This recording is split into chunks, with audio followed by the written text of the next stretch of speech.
Hey folks, it's Frederik of the FWX podcast. In this video, I want to talk about another character for my Behind the Character series, and I'm just gonna start. I'm gonna tease you guys, and we're gonna open this up here. So I'm down below, and I want to talk about John Wick from his franchise, played by the incredible Keanu Reeves. We'll get into the other movies. The second one, number three, Parabellum. There is a cameo of him in the Ballerina movie as well. And then number four, and we'll talk about, get to me, we're going to talk about who John is, what he does, and why he's doing all of this. And before I go and ahead and do this, I want to inform you guys that you can like this video, subscribe to the channel. You can also share this with friends and family. And when you do, that will really be very helpful because I want to keep growing. I want this channel to grow. I want the podcast to grow. And so we can get a nice audience here. And when I'm talking about stuff, specifically when it comes to John Wick, it's about spies, it's about assassins, and I might also get into differences because often a lot of people don't know the differences, or that might just be me wanting to make up a difference between all of that. So yeah, we'll get into this right now. Also, when you share, don't let it just be close family or friends. It can also be colleagues. It could also be people here online as well. You can comment way in the comment section about what we're talking about here. So let's get into that. So I'm down below here. You can see me. So let's talk about the character of John Wick and what he does. I'm gonna start first with a debrief of what the movies are about. So, about the first one that was made and released in 2014, we get to the story. John Wick, a retired hitman, is forced to return to his old ways after a group of Russian gangsters steal his car and kill a puppy gifted to him by his late wife. So it's exactly like that. Let's get into some pictures here. We get this interesting man who has a dark past. You get to see many of the pictures right here. Ah, this is not an interesting one for anybody interested in. I'm sorry, I said that word a lot there. What I mean is there's a game coming soon about the character. I wanted to mention that for a moment here. So there are four movies with John as the lead role, and then there's Ballerina, where he also makes a cameo. And so, like I explained with that blurb from the movie, John is an ex-assassin, was brought back into his old work, and he's specifically proficient with firearms, but also melee weapons as well. And gonna get to me. He is kind of reeling from the fact that his wife is now passed away. But she, like I was explaining with that blurb, has gifted him something to cope with the reality of that, a puppy. And that's where he starts to take care of said puppy. There's, by the way, a lot of dogs in this movie series, and there's a whole ton of a lot, meaning you get John doing a lot of action. There's lots of dogs. There's lots of car chases. There are there's just action, content, youth, and get just a smorgasbord of all of that. And it's for most people. No, I'm gonna say this differently. We think mostly that this is a huge action packed franchise, which it definitely is, but there's also so much more going on. Because John isn't fighting just to fight, he isn't just killing just to kill. He's doing this from a place of meaning and understanding. And there's a huge lore and mythology aspect that we get into with him. And I'll try to talk about that while we'll go along here because there's quite a lot of that to be talked about here. So let's get back to this. I'm down here. So John, like I explained,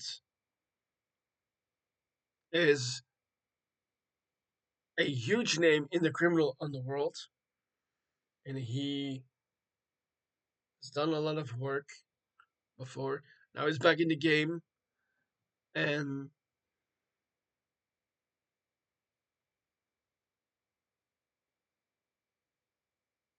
he has to face off the people that he once worked for, and that is where the lore and mythology comes in. You know, so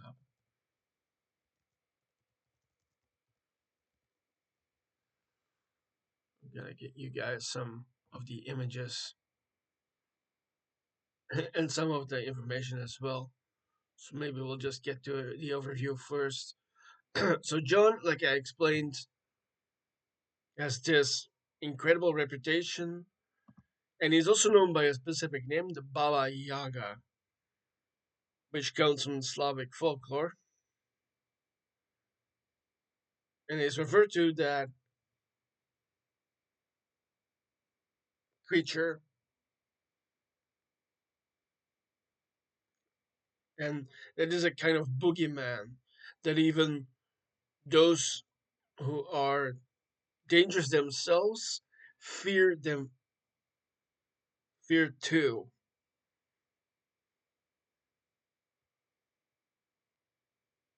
And there's a lot of parallels, like it says right here.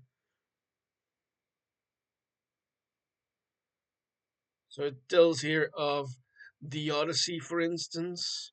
I want to explain this.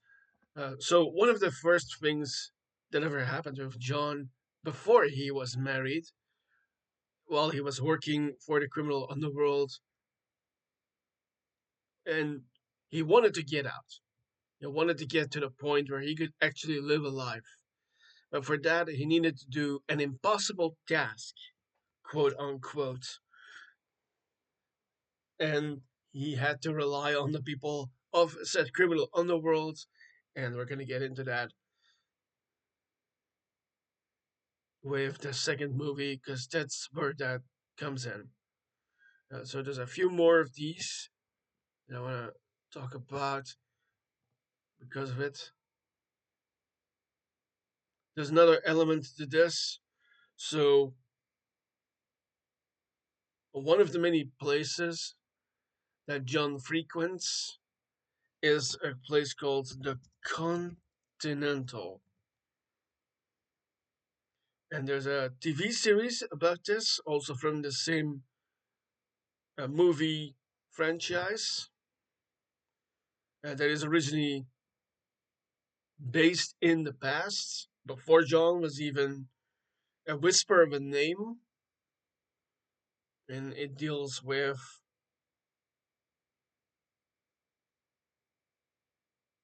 some of that lore that I talked about. The Continental itself is also a building. It's a type of hotel, and it's based off and other places. The one building that it reminds me of is the Flatiron Building in New York, which is based on a corner. Give to me. The Flatiron Building is based on a corner where you can see it. It's like this. And I used to have a wallpaper myself of a photo I took atop the Empire State Building, and you could see it actually. You know what? Oh, I'll bring that up here for a second.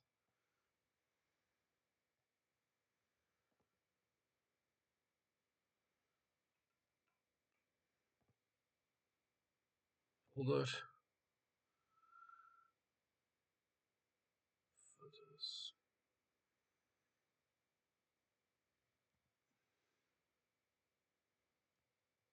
Let's briefly go into my pictures here. So, uh, I'll tell this by the way too, because it is set in New York. The first John Wick. I've had the pleasure of being in New York before, so I can attest to this. I've taken many pictures while I was there. I was there in 2019, by the way, and I have a picture that I made atop the place, the Empire State Building. I'm gonna ah, I want to mention this for a moment. So this is another picture I took while I was there in the third movie, John Wick 3. He comes to the public library of New York. So there are actual scenes in this place. So this is one that I personally took myself. But you can clearly see this is in real life very busy, but people manage to keep to themselves and keep it quiet and work on what they are doing. Wanted to mention that for a moment. Cool place. Here's the Empire State Building.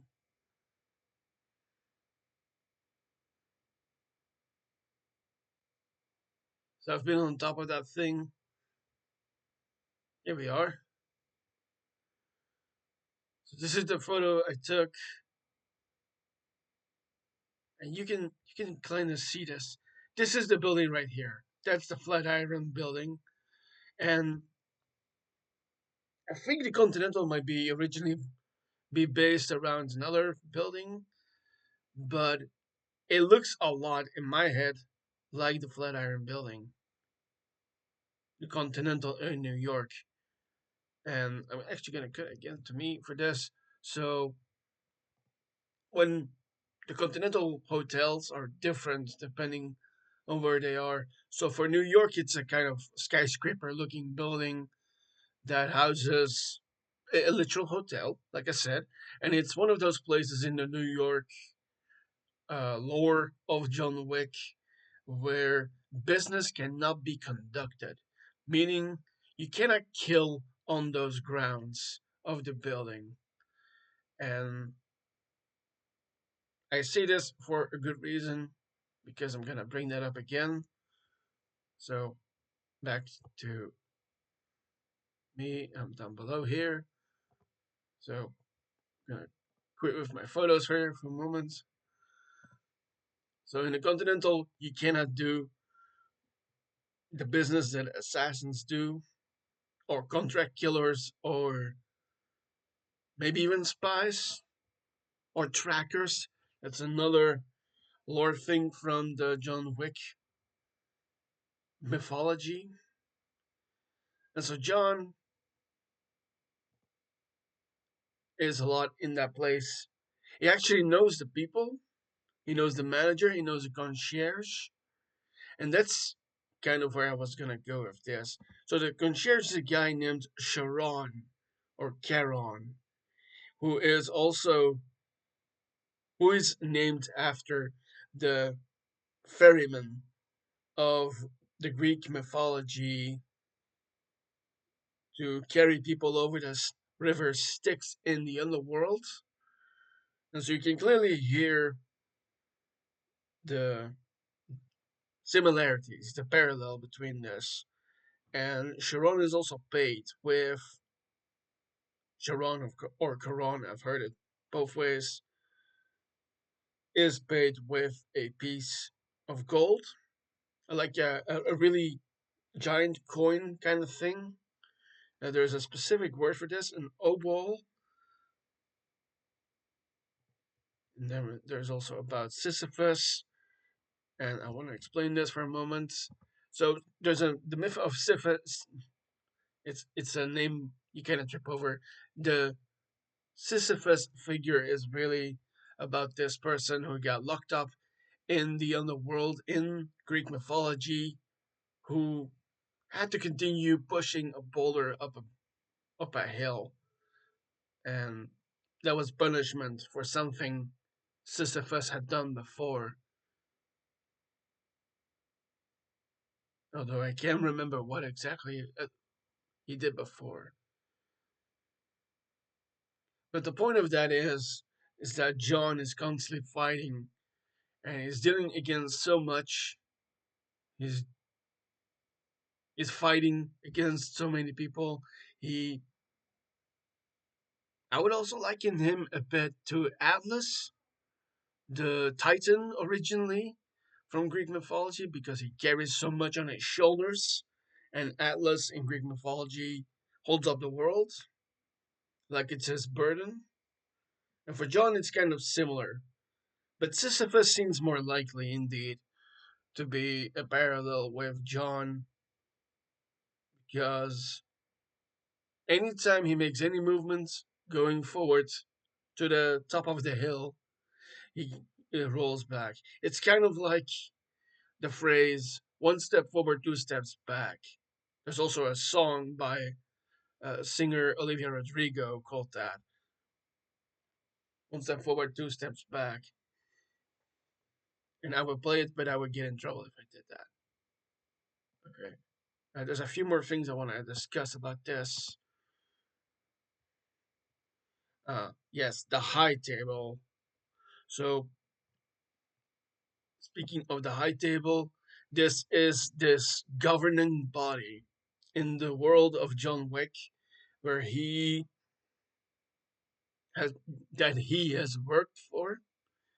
So at the high table there are 12 seats, and every crime organization, every prominent crime organization has a seat at that table, which used to include the family that John used to work for, the Ruska Roma, a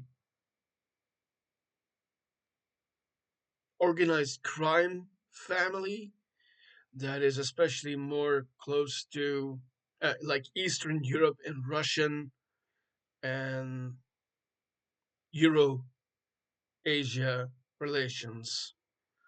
And John is actually, it's not his real name, to be exact. His real name uh, is said in the movies Jardani Jovanovic. And so he has his own story. I think, even if I'm not mistaken, there's the idea of doing the prequel work of him breaking from the Ruska Roma to go and do that impossible task that I talked about before. I believe that is in the works. I should fact check that. Uh, but I think I'm not wrong. I think they're actually working on that. But the way I've heard it is that it's likely going to be an animation thing, which will be interesting as hell because, as I have talked about before, animation is where it's at these days. And you can get incredible art these days. I've talked about Maul Shadow Lord from Star Wars that had amazing action, animation, and storytelling. So if they can do something on the level of that with John Wick, that would be worth seeing. Of course, it will be way more adult than anything else I've seen before. Then again, I'm not someone who has seen stuff like the Invisible stuff and Gen V and all of that. I know that gets pretty bloody and gory with moments as well. So in terms of themes and action and all of that, it will be a mix of what the John Wick animation prequel thing might be something similar to Mole Shadow Lord and then the Invincible kind of universe and Young V and all that stuff, but then in a stylized way. I'm thinking almost of almost the Japanese anime kind of way, because that would serve well, I think, with John Wick. Okay, we get a few more things to talk about here when it comes to the lore.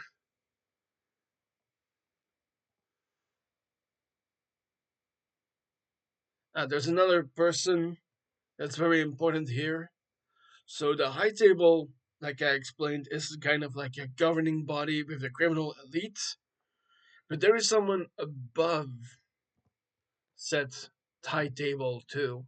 There's a figure called the Elder, who sits. That's kind of the phrasing for him, who sits above the High Table, who is not really working on the day by day stuff, but is like a puppet figure. Someone who is iconic and important, but doesn't really do anything. There's a somewhat famous person that I'm thinking about right now in the real world who's kind of similar. Is that to pay?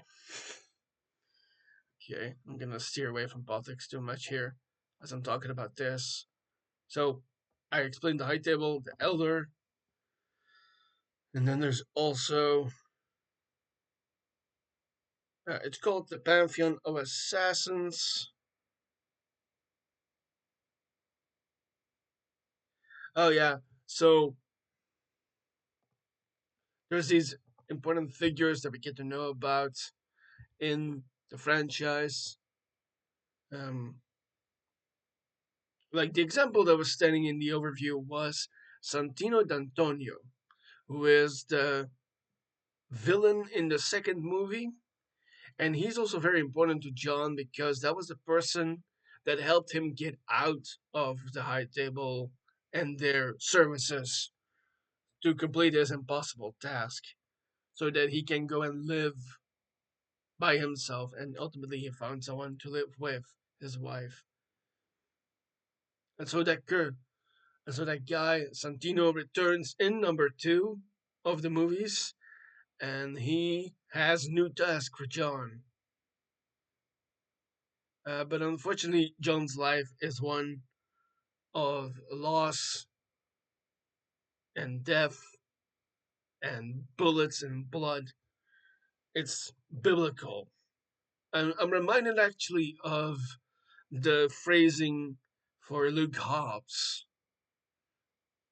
I'm gonna actually look that up here. Luke Hobbs from the Fast and the Furious in number four, which Brian O'Connor in that franchise has a phrase of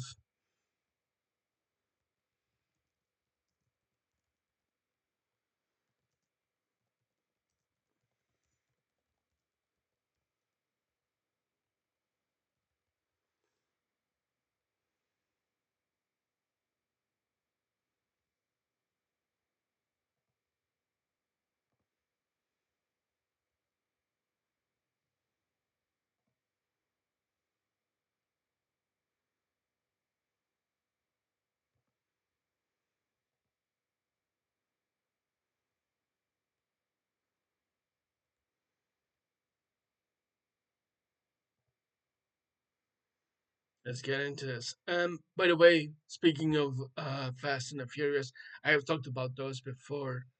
Those movies. I did an explainer about where all of that sits. You can check that out here on the channel by clicking the icon or looking it up in the search bar.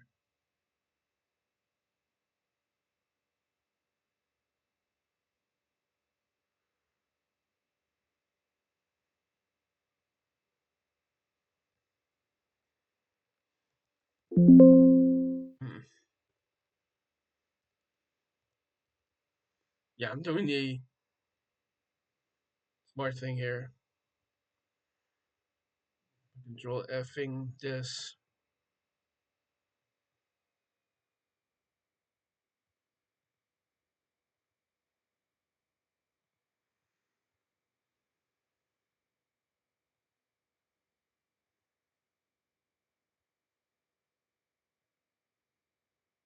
Ah, so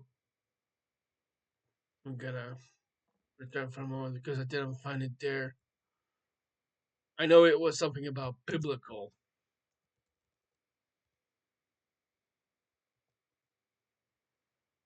I miswrote it here. Ah, so I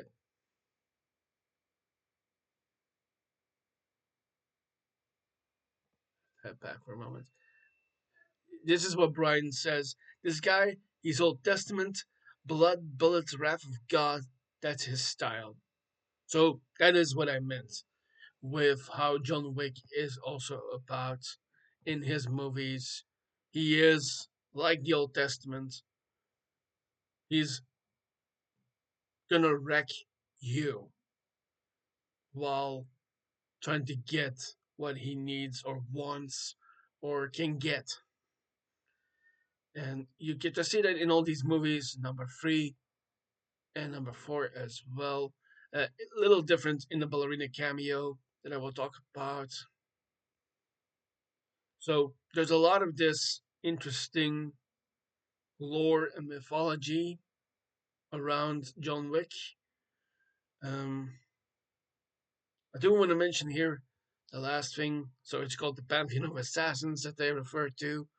Sometimes one of the people that are actually part of it are actually complete references. So back to me for a second about that. So I talked about Santino being the main villain of no, movie number two, and his closest bodyguard is a woman by the name of Ares, who is the Greek god of war. If you know the Roman version, that will be Mars. Yes, that might also make you think of the planet, which was named after the god. And also important, uh, the person playing Ares is Ruby Rose, the Australian model and all rounder. She does more than model, of course, as well, given her acting.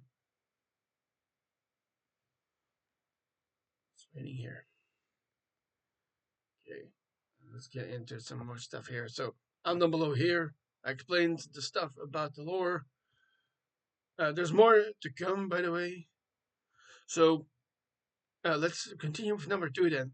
So, I'll read the blurb from number two here. Visits John visits Italy to pay off an inescapable blood debt. However, he soon finds himself cornered by every killer in the business due to an enormous bounty on his head. So we get the actors again here. Like I said, Ares played by Ruby Rose. You get the Bowery King, who is a local fence or fixer kind of person in New York, played by a longtime comrade of Keanu Reeves, Lawrence Fishburne. And like I said, Santina D'Antonio, played by Riccardo Scamarcio. And so John first, I'm gonna cut to me again actually. So to explain a bit more, John was dealing with the Russian mafia who had a seat at their table for the high table, and the youngest of that family, the son, who's played by Alfie Allen, who you might know from Game of Thrones. He played Theon Greyjoy.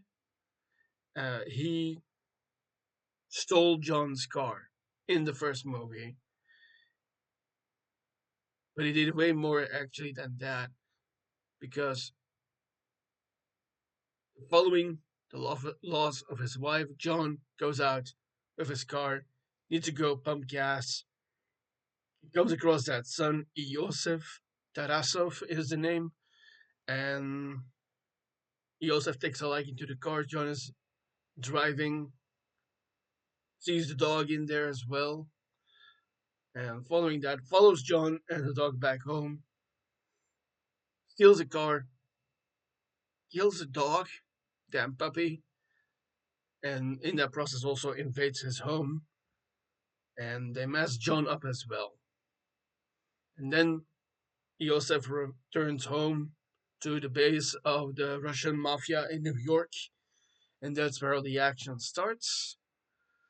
As the Russian mafia starts sending people, enforcers will be the name of people working for a mafia towards John, and John, like I said, shows off his skills as a former master assassin trained with firearms and melee weapons.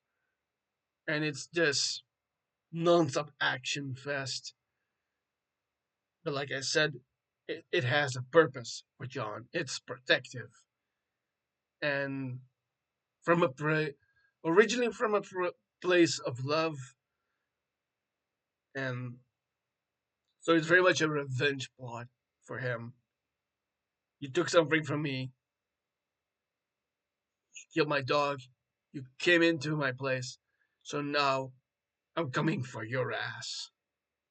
There's actually a moment, I play it, but he basically says, everybody keeps telling me if I'm back, or asking me if I'm back. But guess what? Yeah, I am back. And it's almost phrase for phrase there. It's not verbatim, of course, but it's close to it that it says it like that. And that is what it is. And so John goes after Iosef and his father Viggo Tarasov, played by Michael Nyqvist, the Scandinavian actor. I was trying to think, is he Danish or Swedish? So let's just say Scandinavian.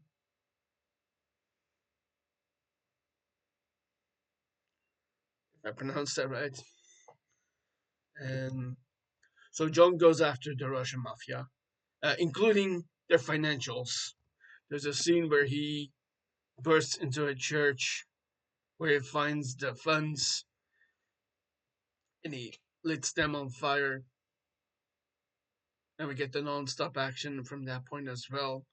So by the end of the first movie, Viggo and Iosef are no longer, because John has dealt with them.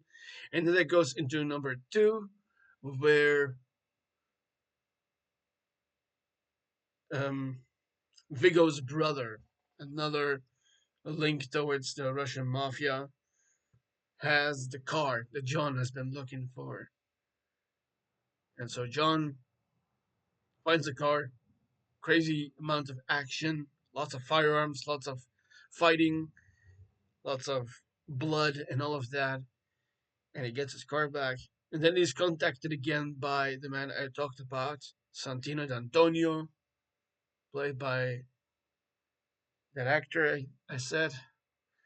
And and Santino has this proposal for John in that he now wants the seat of the Italian mafia at the high table. But for that, John has to do Santino a favor, and that is to deal in some family business for Santino, because the person at the high table for the Italian mafia is his sister, Gianna, Santino's sister, of course. And so John has no other choice because Santino, and this is another part of the lore here, has something called a blood marker, in that John owes Santino for helping him get out before, out of the clutches of the high table and the criminal underworld. So John has no choice but to go and do that. So he goes to Italy, like I said, and he goes and does that. It does, again, tons of action, It's fantastic. Uh, Gun fu, they call it. A mixture of not just fighting with like close range weapons like a knife or a dagger or any other different culture named weapons like that. I'm thinking of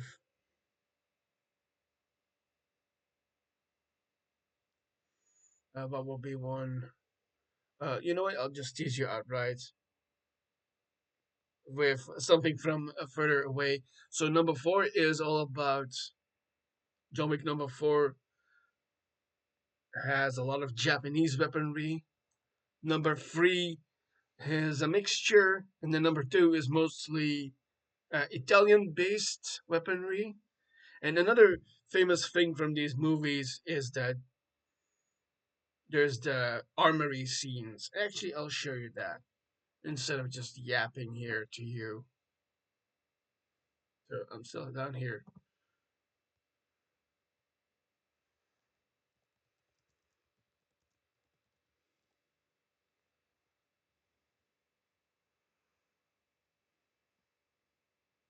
So there's these places where John can go for specific weapons.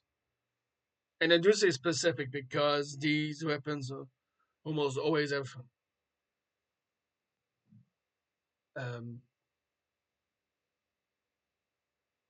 yeah, specific names specifically. I might have said that twice in one sentence. Anyway, and in number two, it's this guy who gives John a litany.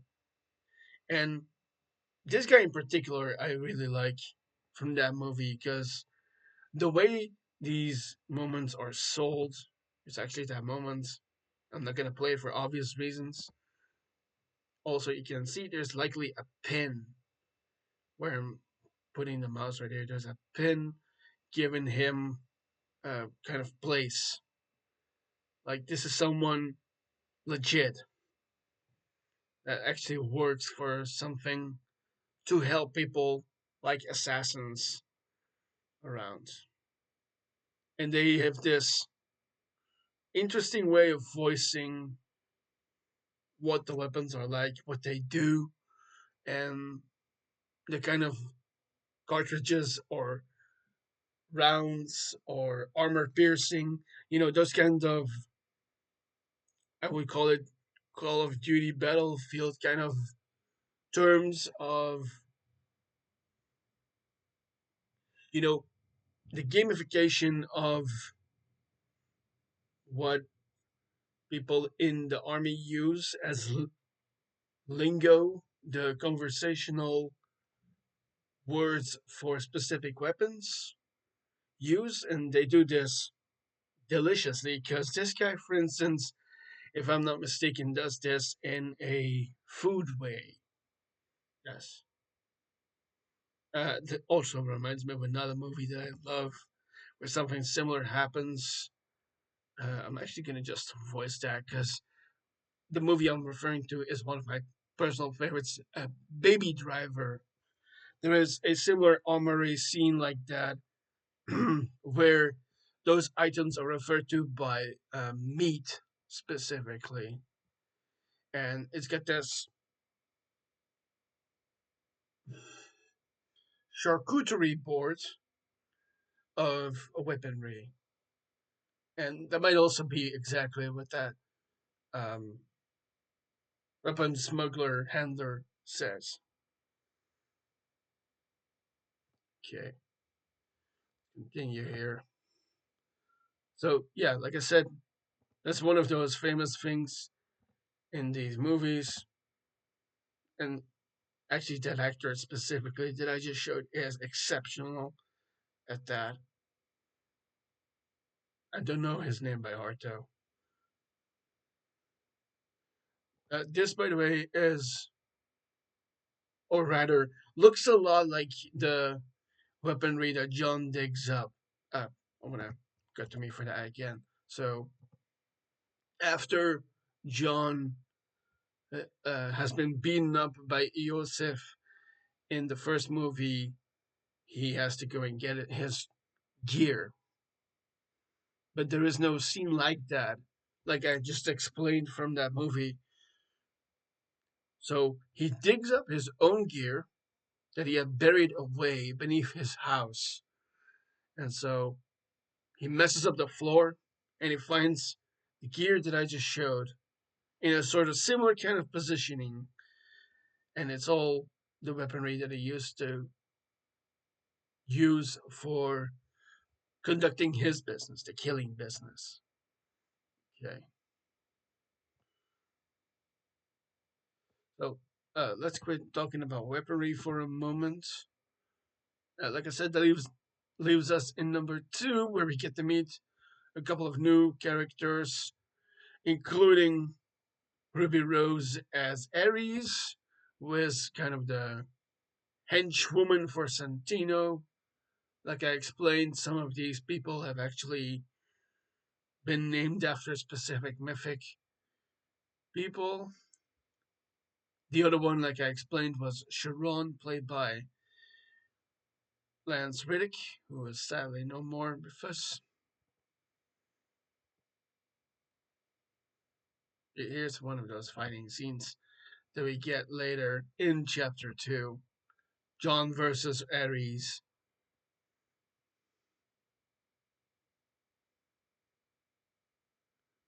And it's a decent movie. I want to briefly share my grading for these movies. Um, so at the top for me is number 4, and then number 3. No, um, no, I'm gonna continue. So first grading for me would be number 4. The second grading will be number 3. Then Ballerina. I'm doing this wrong. But in first place will be number 4 of John Wick. In second place will be number 3. In number in the number 3 spot will be Ballerina, and then number 2, and finally number 1. Because and this kind of makes sense that I graded that way because it starts to exaggerate and really escalate. And this is also something similar that happens with the storytelling at hand, is that it starts kind of simple and local. Uh, John in New York, wife gone, he had a dog got killed, his car got taken, and then all of that takes place in the New York part. And then we slowly start to go out of that. We go to Italy in number 2. We go to other places in number 3. And Ballerina just the same. And then finally number 4, we go to other places like Berlin and Osaka, but also New York again, and to Paris finally, where everything ends. Just to tease you. Okay, let's continue here. So John has this non-stop action for a long while, following the weaponry gathering that he did, that I explained in a moment ago. This is also a crazy thing here. Chukwudi Iwuji was in one of the John Wick movies. Maybe you remember the High Evolutionary from the Guardian of the Galaxy number 3 movie. So that actor was also in this, which is incredible. Fantastic actor. And you get even more people in this as well. You got the actor and rapper Common was also in a part of this.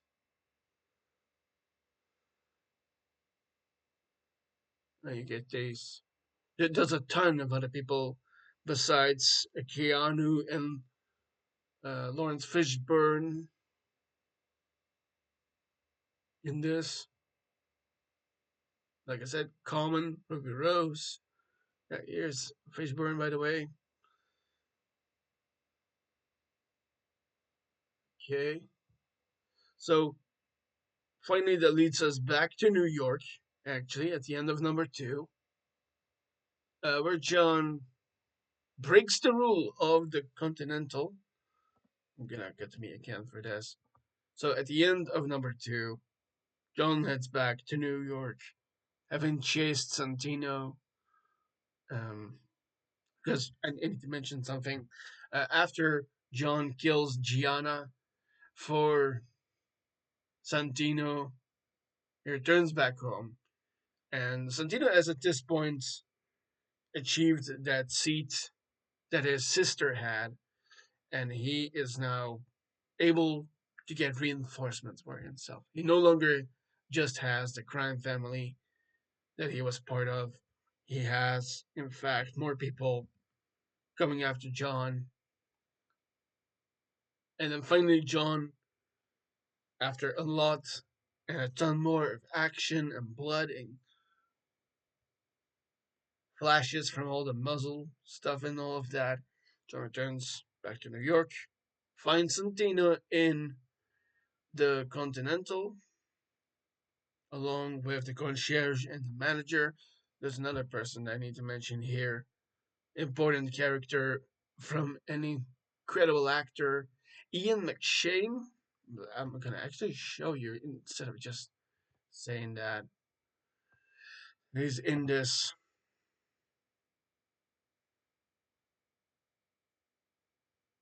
Maybe if I just check a bit further here, I might find him. I'll just look him up briefly.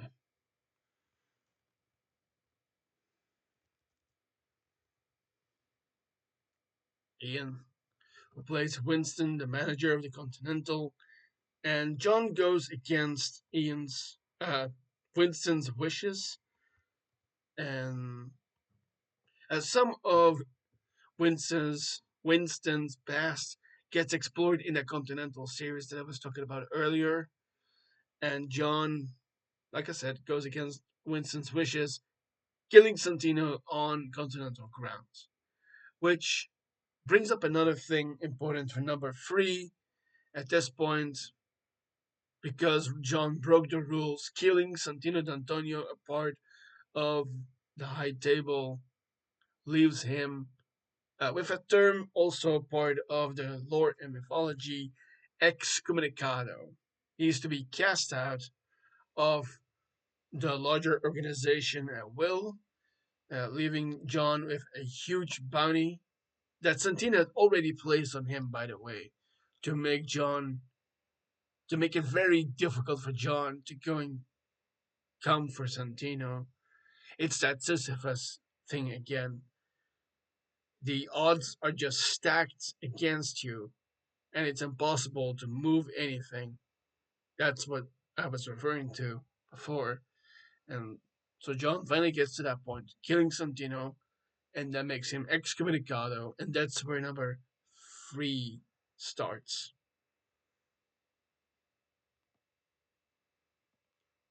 And then here, go to number three, Parabellum. I'll talk about what that means too. So John is now on the run in New York. This is a great pick from that moment. And by the way, he needs to get patched up. Um, there's another lore thing I want to mention about that, by the way. So I've talked about the armory moments. I've talked about some of the lore. There's another reason why John is basically so unkillable, besides the skills and abilities that he has, or skills slash abilities. Um, the suit that he is wearing is 100% Kevlar. So it's not just like a plot armor thing where he is as hard to kill as a cucaracha, a cockroach, where John is just. It's not even possible to wound him. Yes, it is capable of wounding him. You just have to hammer away at him constantly. Not just because of who he is, the reputation, or his skills, but because there is so much more of you than him. Although he is quite unstoppable, though. And so he is presented every time with a new suit that is, as referenced by the Bowery King in number 4, ballistic chic, which is just another term for saying you will get hit, you will feel it, you might bleed, but you will not die on instant, which is normally what happens, of course, if someone gets shot.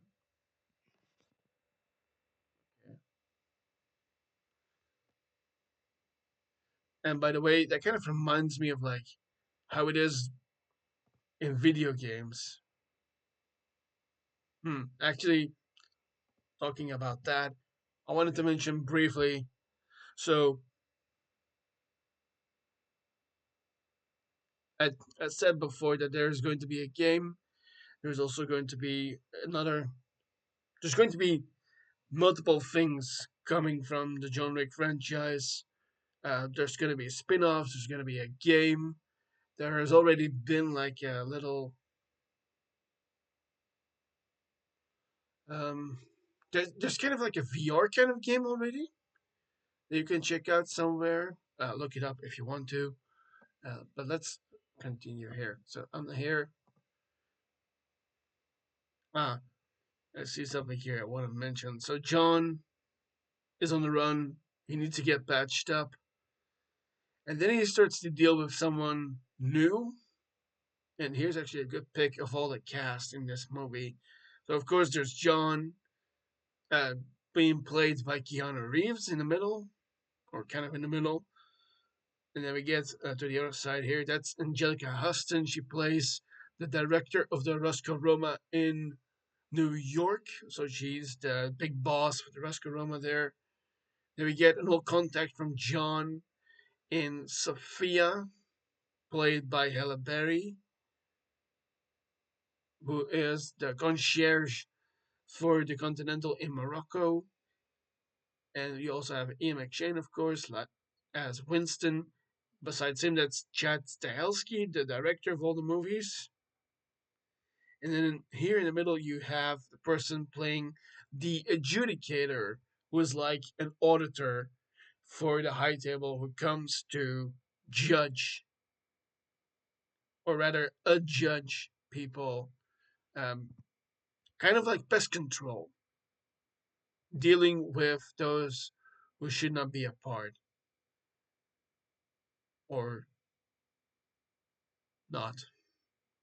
It's a mixture with moments. So that leaves us in number 3 with where John is starting to gather his bearings again. Like I said, he got pretty beaten up by getting blasted with bullets and knives and daggers and all of that. So at the first part, he needs to go find in New York a way for him to make a new deal. And so John goes one of the places I've shown in my pictures, the New York Public Library. Actually, I'm gonna no, not gonna show you. I've already shown you that place where John goes to find something that could help him, uh, stuff from the lore that will help John being transported around the world. And at first, he goes to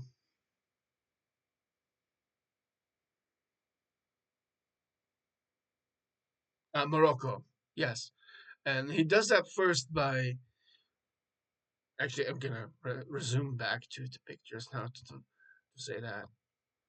So John goes and contacts the Ruska Roma, has another moment with Angelica Huston's director, and it's a little unclear in this pic right here, but he's holding up something as he is practically begging at this point for her to help him out, to get him to another place that he wants to go. and at a terrible cost, she does that. And here I will also want to mention another thing. I'm gonna get to Ballerina for a moment because John makes a cameo in this movie.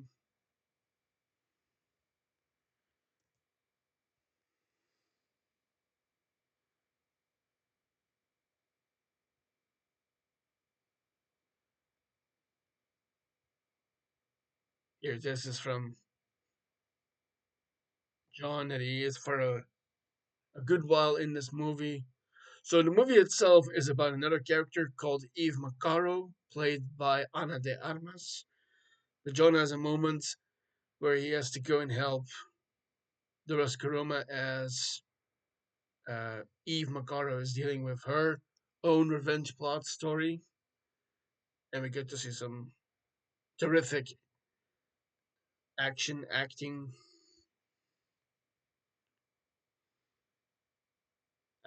This is from an exact moment in that movie where John makes that cameo. Even more than a cameo, he actually fights her.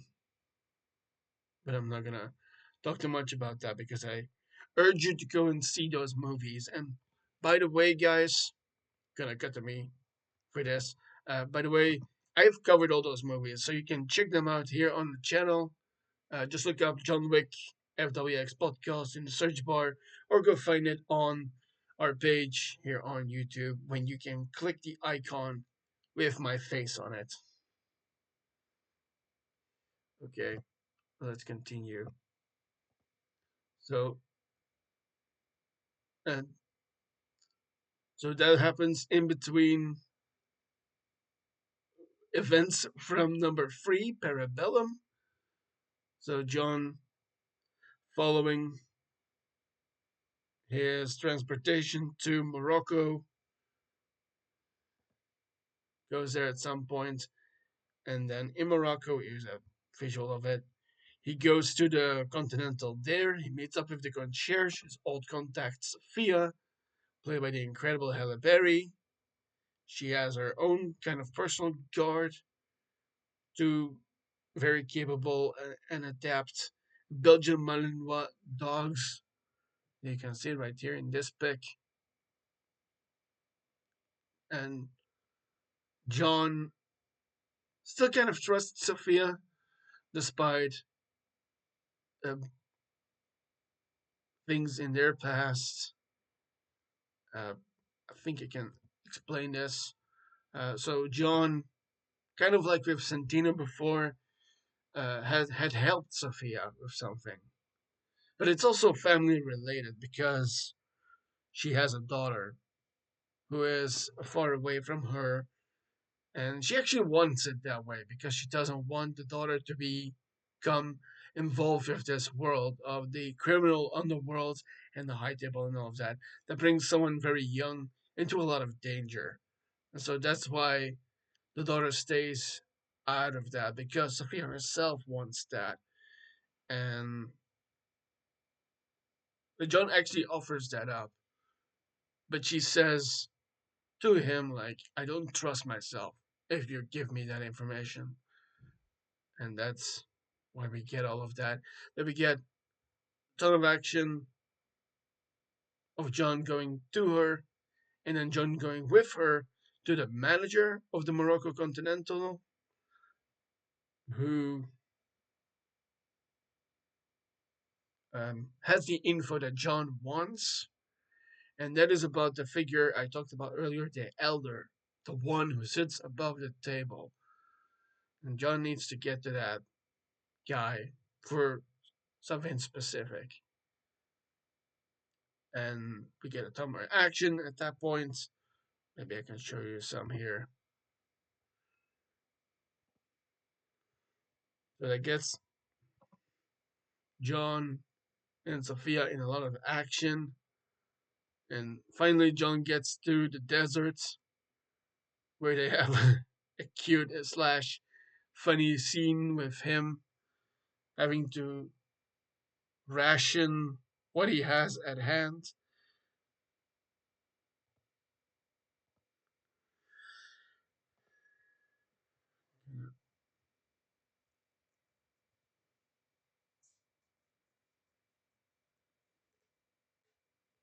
Here's the scene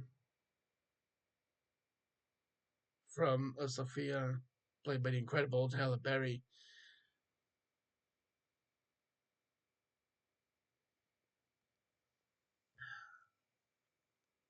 Obviously, quite the eyeful that she is.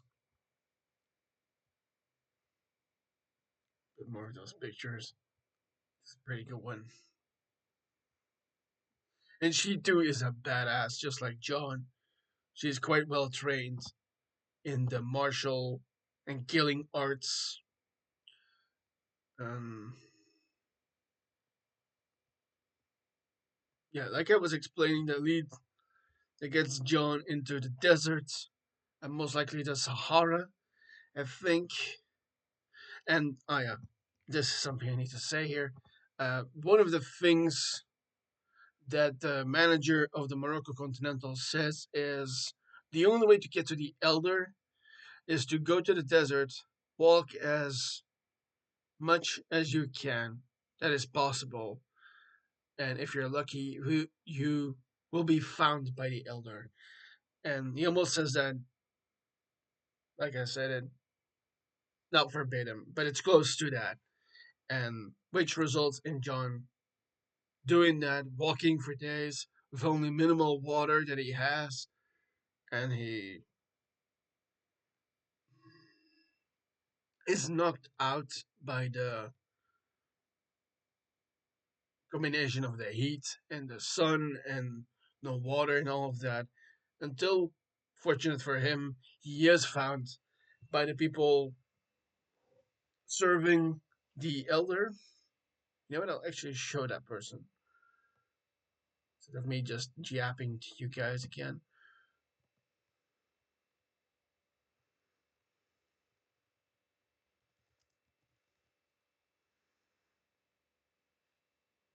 So it's this guy.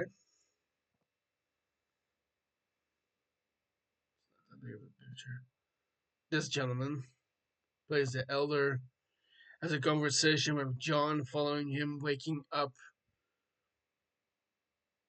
and it gets almost into philosophical parts.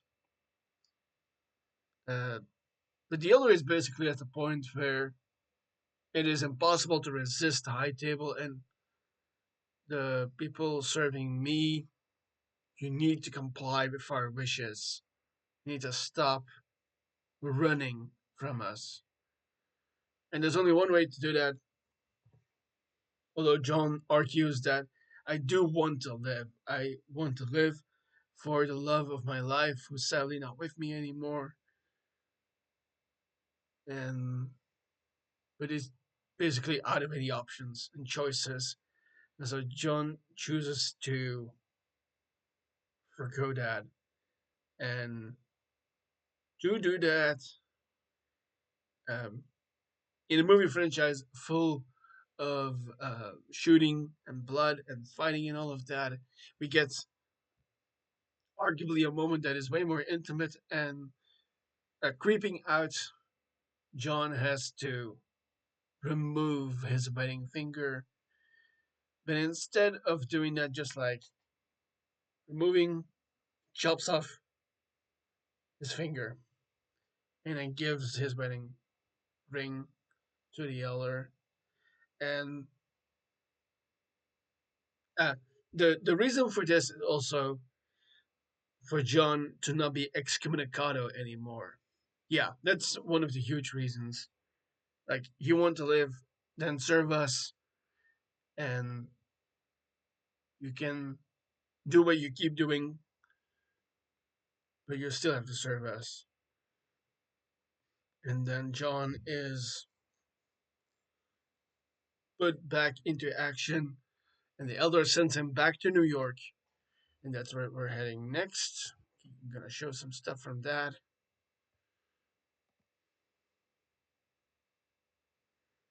So John goes back to the Continental in New York. In the meantime,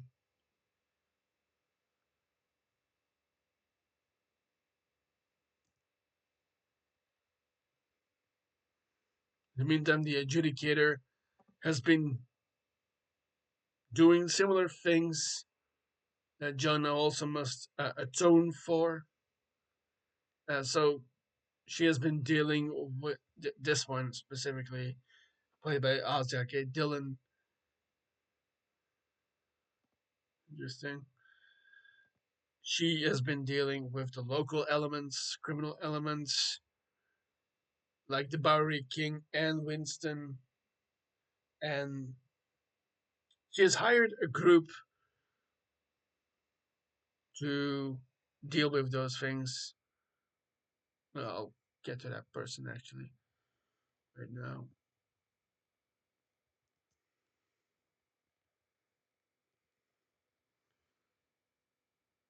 And that is this guy.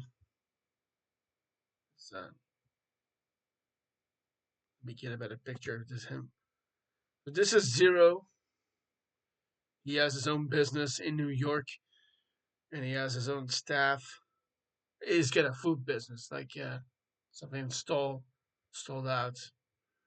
There's another. Ah, Mark de Cascos is the person playing Zero, and so he's been dealing with the criminal element for the adjudicator. We get some scenes from his men and him dealing with the Bowery King's forces for as much as he has.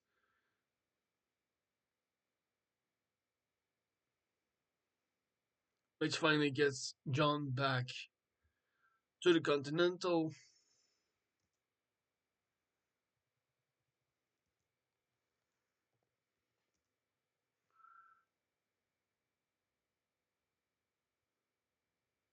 And we get the confrontation between Zero and John and his men. We get a ton of action again. All the John Wick galore, violence, and all of that.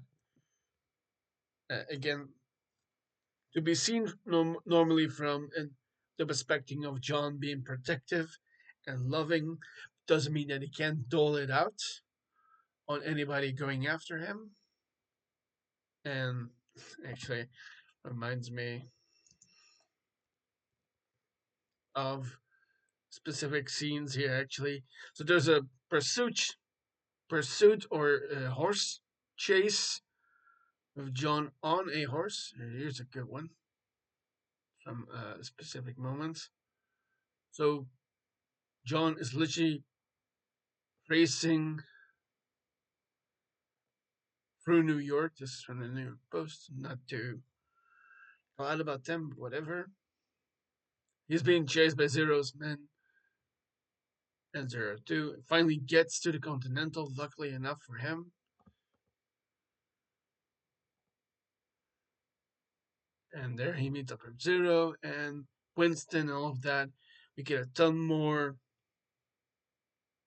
exposition here.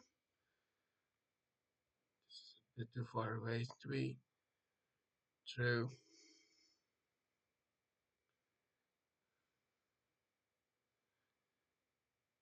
But here also a huge. Hold up.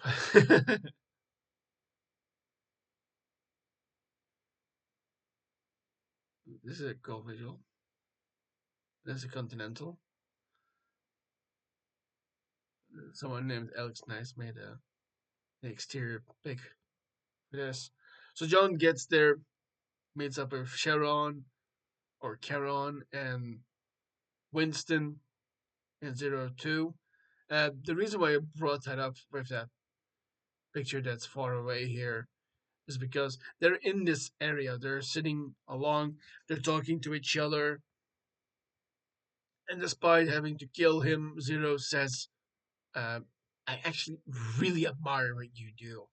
You are, to me, a legend that I have actually no qualms with, but I have to follow the rules.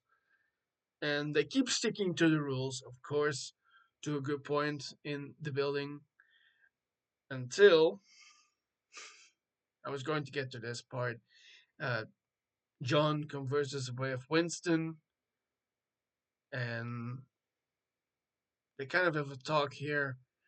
Um, Actually, gonna do a little peeking towards what actually happens because I'm trying to remember this the right way.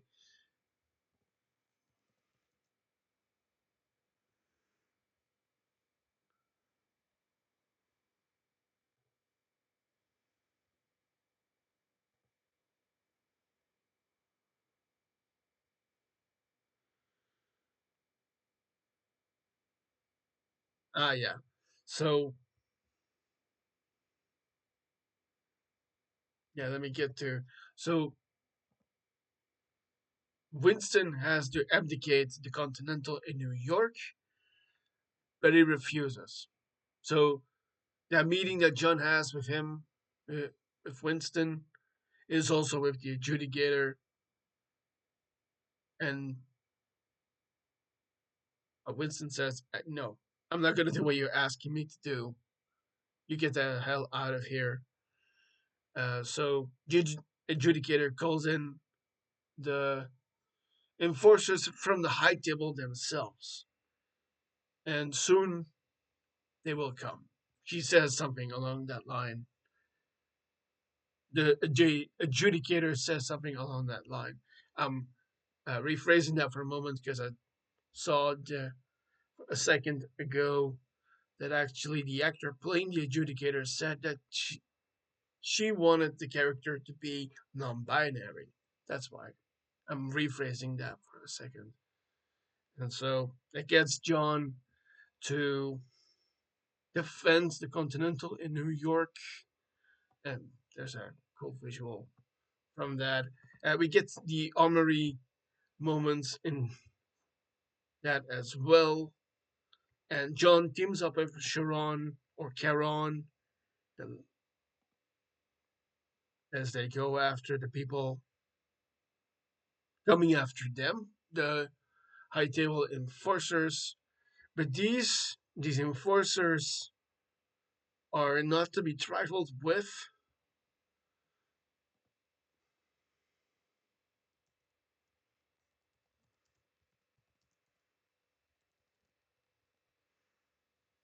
These are some, I'd say they're badasses, but they are so completely covered by armor. It's these guys. They are completely covered by armor, and I'm gonna actually get to me again for that. So the way they look reminds me of what the Immortals in the 300 movie are like. They're completely covered. They even have like a ghost-like mask almost, and they're very well armored to the point where you need to get in close and either in the vital, fatal parts hitting them, or like go for the neck and places like that. And we get a lot of scenes with John and Sharon like that. And at first, as actually, I'm gonna show the picture just again.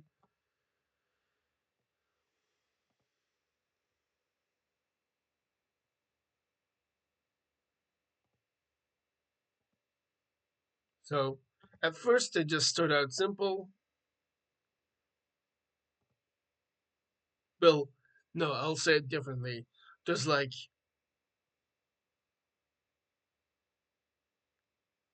rounds of these forces coming, and they quickly run out of their firepower, and so they go after these enforcers in multiple ways. Actually, there's a pic I'm remembering. This one. This is from the trailer, and John is just packed up to the gills himself. Armed to the teeth is the reference. Is the term I actually wanted to use, and so he has just completely armed up, armed to the teeth, like I said, with just an insane amount of weapons and bullets and all of that. And like I said, you need to get in close for these enforcers to really take them out. and that results ultimately, it got to me again. That results in like a kind of stalemate. The adjudicator calls, uh, but I want to mention for a moment the reason why it's called parabellum as well.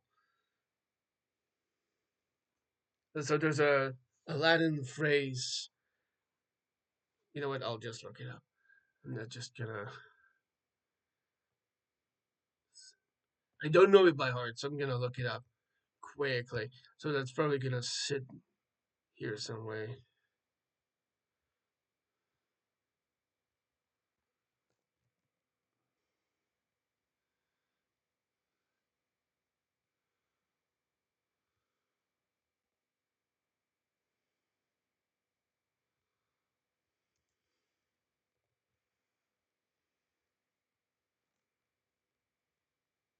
Ah, here it is. So this is from the Latin, "Siva pacem parabellum."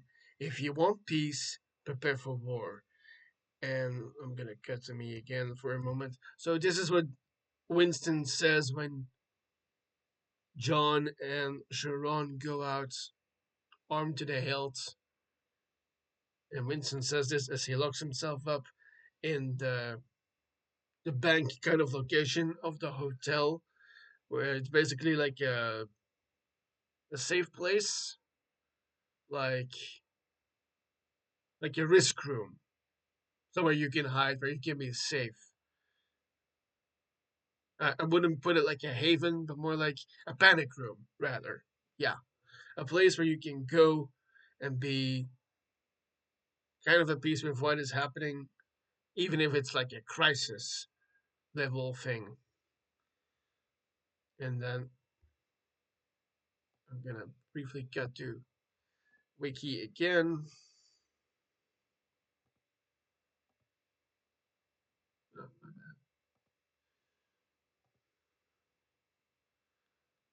No.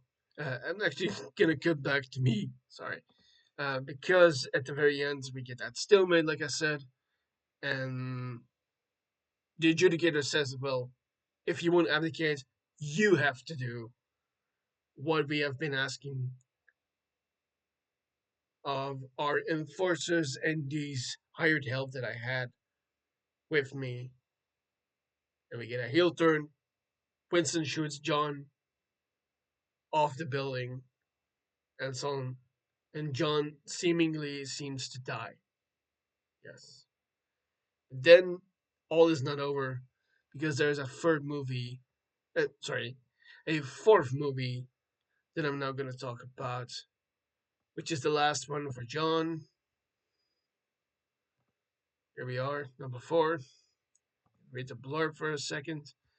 With the prize on his head, ever increasing legendary hitman John Wick takes his fight against the high table global as he seeks out the most powerful players in the underworld from New York to Paris to Japan to Berlin.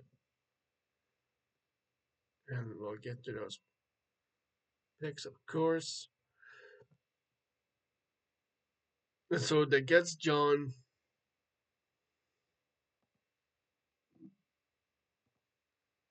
It gets John to deal with this kind of similar moments from the previous movies, only there's a few new players in town that he has to deal with. And so I'm trying to remember this right so I can tell you. Um,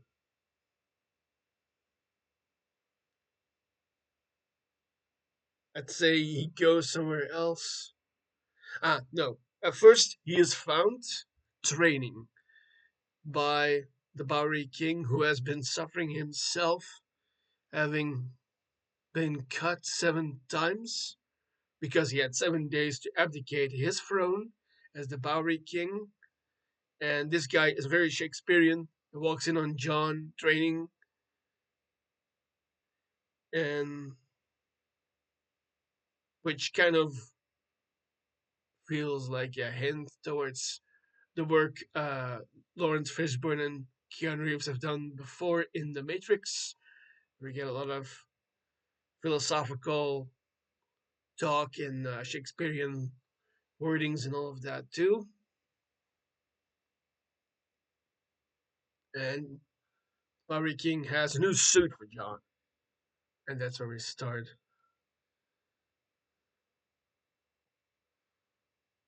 Okay, so I'm still here.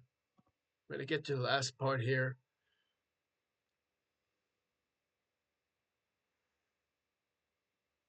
Ah, by the way, since I'm on this page of the mythology, there's another thing I need to say. So, ah, also reminds me.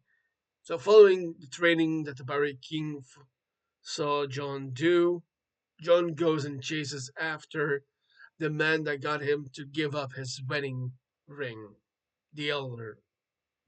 And so he goes back to the deserts. He's chasing after the servants of the elder, killing one after one on horseback, by the way. And why am I saying this? But I can also show it again down here.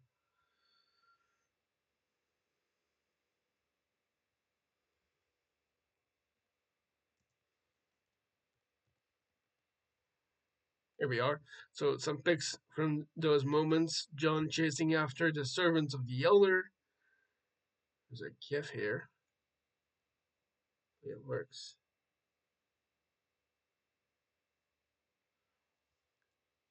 So again, John chases after the servants' elders.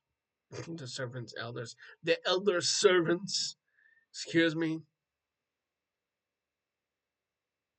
And we get to the point where John meets up with actually the new elder because the former was killed. We get some more information from the elder, this new elder, and John kills the guy following their talk, and and then there's a change in the hierarchy for the high table that I want to talk about now. So, more from the lore.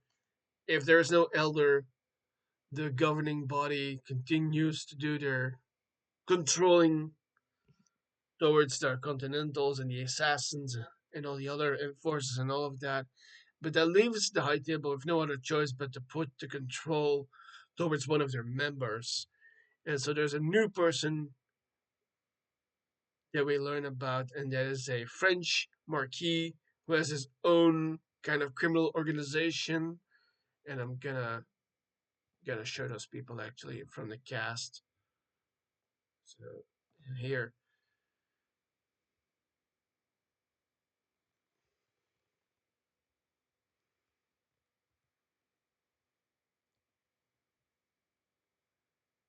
so here we are.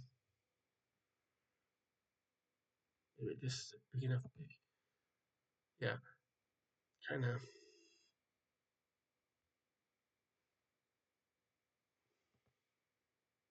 So that guy, nah, I'm gonna.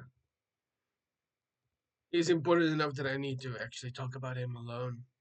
So the Marquis de Gramont de Bissé is played by the one and only Bill Skarsgård. Plays this role to delightful fruition, and he has this elitist kind of way, and he has this. Actually, I'm gonna cut to some information for that. So he's the main villain in this movie, who is now tasked with taking John out. And this is where I need to get into a lore again. So John is being hunted again. There's a full-on manhunt by the High Table, and because what I said about the Elder, they're now in a state where they need to have someone take control, and so that control comes to the Marquis, and so he has a judge, jury, executioner style of control now, where he gets to control the high tables and enforcers, and possibly all the criminal elements. But we don't actually see those criminal elements until later, because the enforcers are pretty hard to deal with. And one person that we do get to see from him personally as his own bodyguard, Shibi. I'll point him out when we get to that point.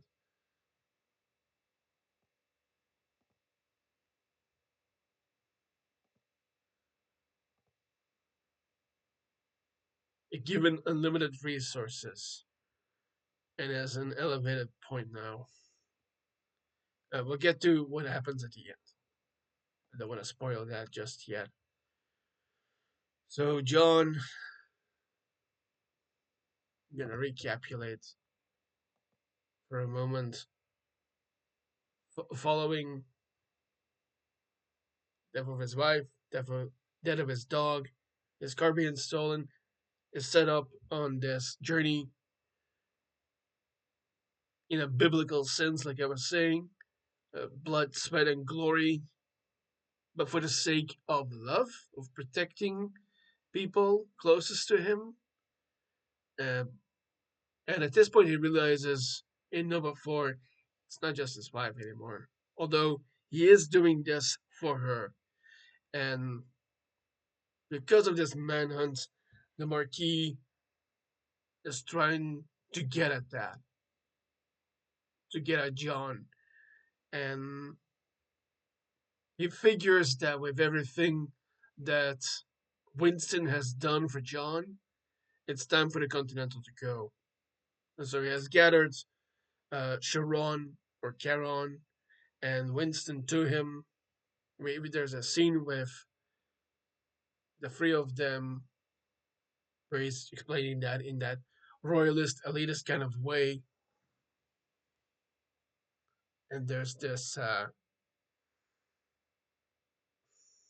specific word for this, but like a timer with glass, a glass timer with sand running down. And as this stops, it is decided that the Continental in New York is no longer necessary, and the Marquis, decides, okay, you're here. You've likely evacuated the building. I'm hoping. Good, because now I'm gonna blow this thing up. And that's what happens. Turns back to them. He says, since there's no hotel anymore, there's no more need for a concierge, and shoots Sharon on sight. And before Sharon ultimately dies, as Winston lowers himself down to hear his friend's dying words, uh, Lance Reddick. This is also in tandem with what happened behind the scenes. Lance Reddick unfortunately passed away during the making of this movie, but they handled it in such a respectful way that it's very tastefully done. And so, in the last dying words, he says, "Such is life," which is a quoted line from another place. If I'm not mistaken, it was from Nick Kelly. And they referenced this before all of that happens in the office of the Marquis. And so we skip to John next, now in another place as he has been traveling. And he goes to Osaka in Japan.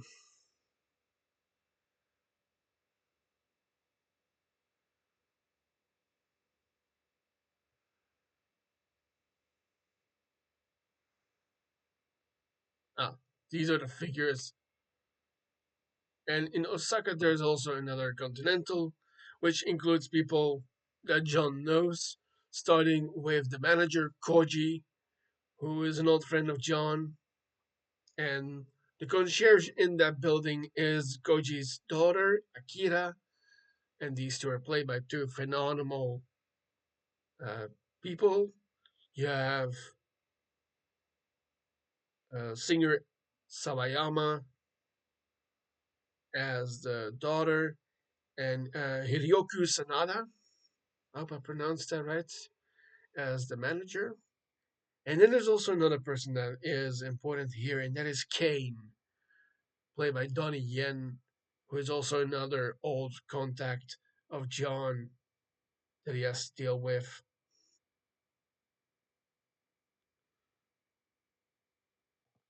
So while John is at the Continental in Osaka, the high table people show up along with Shibi, the bodyguard from the Marquis, and he asks the manager, kind of being a Karen, like Karen, more. Um, Although in this world it's not kind of seen that way, but I wanted to reference that because it's funny. And that leads us into an all-out action between the staff at the Osaka Continental. Meanwhile, the concierge goes looking for her father and tell him that the high table has arrived. And he does that while her pops is talking to John, who has been in hiding there. And that gets us into a lot more action. We get to see how the Japanese Osaka people do this with all the extravagant, glorified action that we get. And uh, Rina, that was her first name. Rina Sawayama shows off her skills. So does Hideyoko Sanada, very well known for doing this kind of work in previous installments. I'm remembering another favorite movie of mine from the past couple of years that he was also in, a Bullet Train with Brad Pitt and a few other great A-listers in this. Uh, by the way, made by the same producer of these movies too, Leach, who worked on the previous movies too, and number four as well, if I'm not mistaken. And so there's this constant circle looping because that is kind of right. You kind of get the same kind of story in every different movie of the John Wicks. But the fact is, that is part of it. Like I said at the very beginning, it's that Sisyphus behavior that John has, having to deal with everything stacked against him. Uh, Against all odds comes to mind, like the Phil Collins song. Phil Collins or Genesis. And so we get a ton of that with some glorious Japanese fighting styles against high table enforcers, and from both the concierge and the manager. And and by the way, they're not the only ones. So again, I was referring to them. Then we also get Kane. Kane has been brought in by the Marquis to help. Another old contact of John. They have their moment as well. But Kane moves in a way different way because of his previous work. He has had to give something for the high table to serve it because he is also doing all of his work from a place of love because the high table is keeping his daughter away from all of this. So his journey is kind of similar to what happens with Sophia in number three.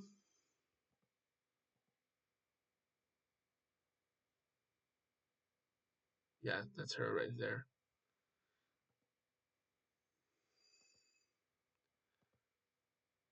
So they kind of have a similar kind of journey where somebody has been taken from them, and so they have got no other choice but to serve.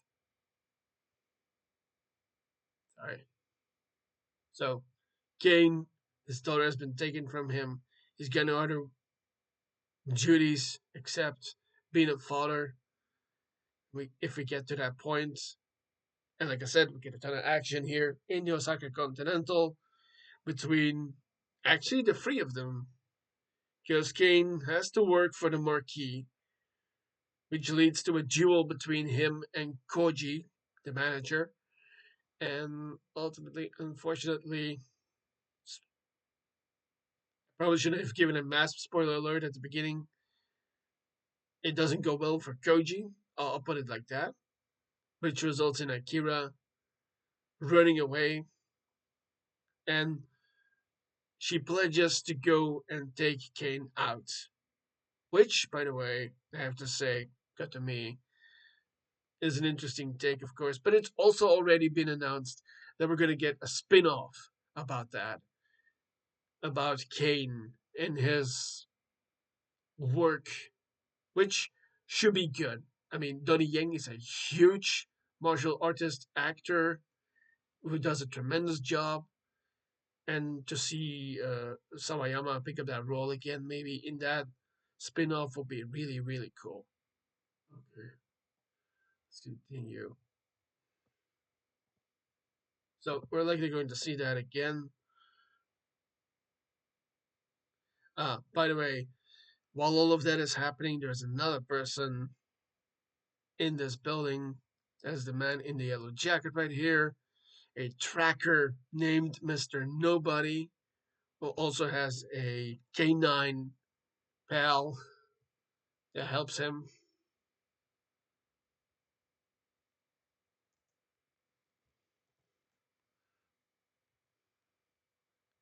That's him.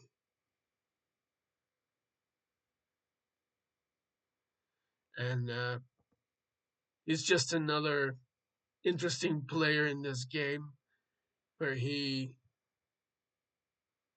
has to work to live. But we see throughout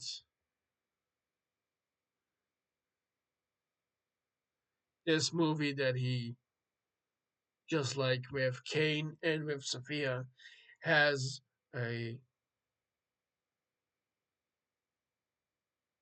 he has a heart, and he clearly shows this towards his dog specifically. And actually, this reminds me, there's a funny scene right before all the action breaks out in the Osaka Continental, as he is actually checking in, and he says, "This is my emotional support animal," and it gets a question by Akira, but he clarifies, "No, we're each other's emotional support animal," which is a fun joke in a movie full of blood and action and bullets and all of that. So,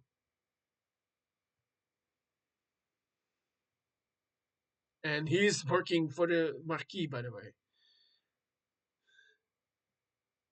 But he keeps that's one of the differences with him between everybody else. He keeps upping the dosage of money that he wants. Because there was already a bounty out for John's head, but this guy, Mr. Nobody, um, he doesn't just want to survive, he wants to thrive, which is why he asks constantly for more money. You get to see that throughout the movie.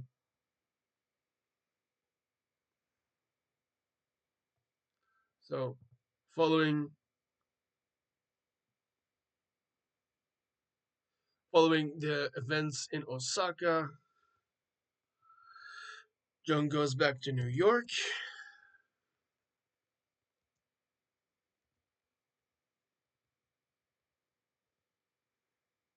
meets back up with Winston in the Franklin D. Roosevelt for Freedom State Park. That's the place where they filmed the gravesite for Sharon And Winston tells John that you need to play the rules here, man, if you want to win. And in fact, turn the rules against the Marquis is what you need to do. Specifically, you can do a duel between him and you, but you need to have a second person. And I'm actually gonna get to me again. Here we get to some more lore stuff, because Winston has been playing this game for a long time. It's been around for quite a long period, and he knows the rules by heart almost. And so he tells John, there is a way to deal with this. You can ask for a duel between you and the Marquis, with the conditions being, of course, you get to live if you win. If you don't, you'll get killed. But you also need a second person to oversee what's happening. I want to be that for you.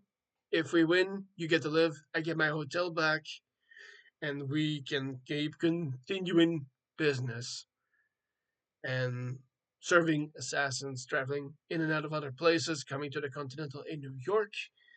And if that doesn't, then we'll bite dust.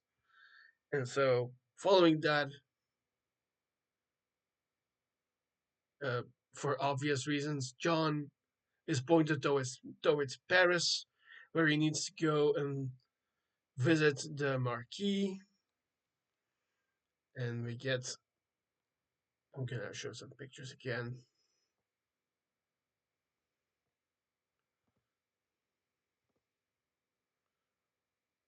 So we go from Osaka to New York and now back to Europe in Paris.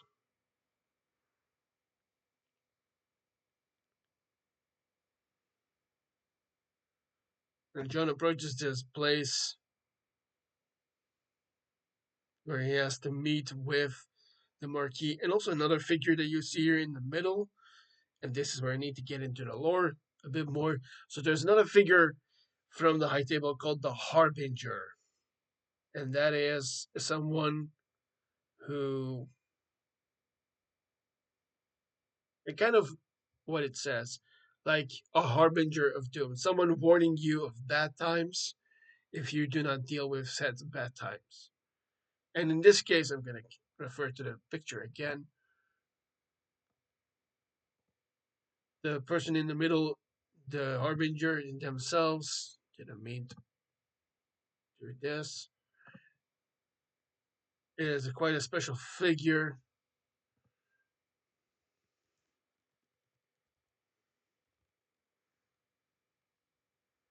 This is him. Maybe I'll get a better picture here. So, as I explained, someone that forebodes danger, played by the one and only Clancy Brown, was been basically in everything. It's the best way I can put it. Whether it's any fandom that you know, he's been in it in some way. Incredible actor that you will know from anything and everything. So he's the harbinger. He sits over that moment right there between the two of them, and he explains the rules as they are, in that they need to pick a location and who will do what, and who are the seconds. And as I explained just a moment ago, so Winston is John's second, and the Marquis, Bill Skarsgård here, does something kind of cheating. He appoints a proxy so that he does not need to do a thing. And for him, that's Kane. And he chooses Kane to just mess with John even more. And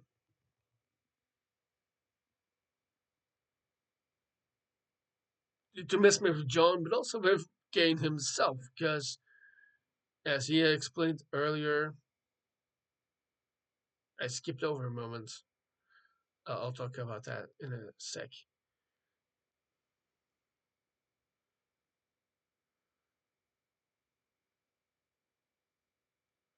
Oh, you know what? It actually ties in together. So, before John could do the duel, before he could actually get an audience with the Marquis, he first needed to go back to get a place on the table, basically, kind of like what he needed to do for Santino in the second movie, and he needed to do that himself for the family that he used to be a part of, the Ruska Roma. And actually, this is from directly from the movie, so I'm gonna have to put some pictures up here.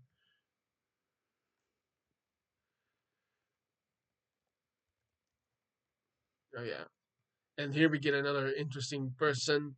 So the Ruska Roma, important family for John, but actually not the only family that he still has there. He still has actually family, and that is Katya Jovanovic. Jovanovic. And you might recognize the person who plays her.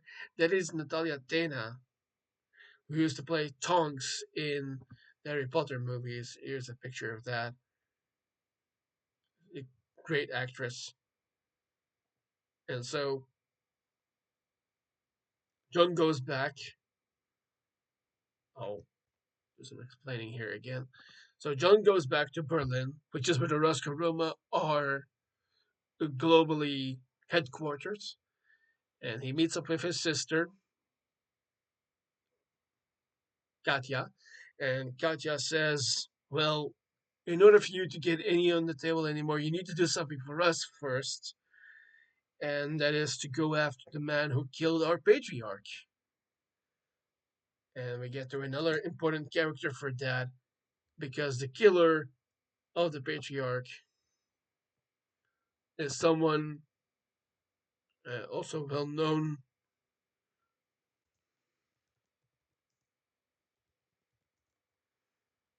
That is this guy, Khan. And now you might not recognize him under those clothes or that suit, or disappearance rather. Sorry,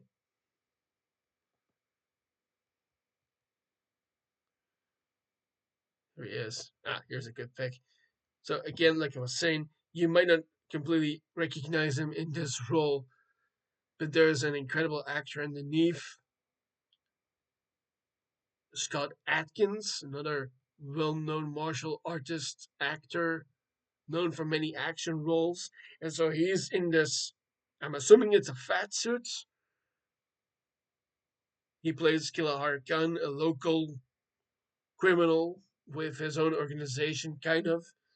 And so John needs to go and kill Kilahar Khan, who killed the patriarch of the Ruska Roma. That leads John to the place where he is. And actually, maybe we can get to a shot here.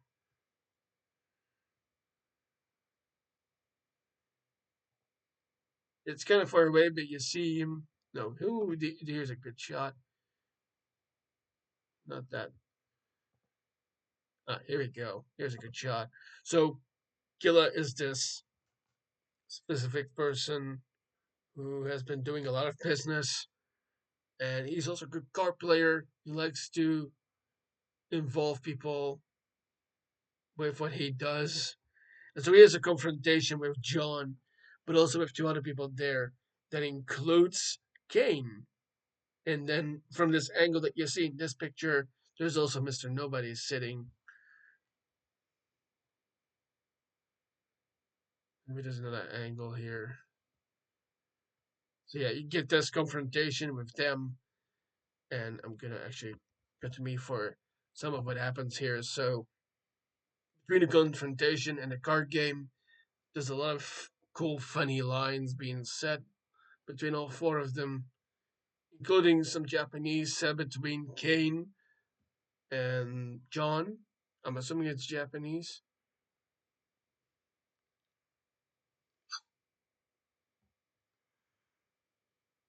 Actually, if I'm not mistaken, it was an insult.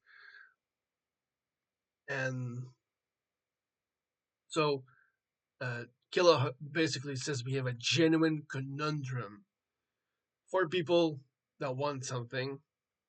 Someone wants to win, someone that wants to pay, someone that wants to kill, and he's referring to all four of them, the three before him and himself. He wants to win, John wants to kill, another wants the payment, that's Mr. Nobody, and then Kane is all about love. John secretly is stupid. Killer probably doesn't know that. So we get this genuine conundrum, as he says. And it's a very cool, funny scene at the same time. And that results us into John coming after Killa. We get another great action sequence. And here we get another staple from these movies. You know what? I'll just, instead of me just saying that, I'm going to show you again.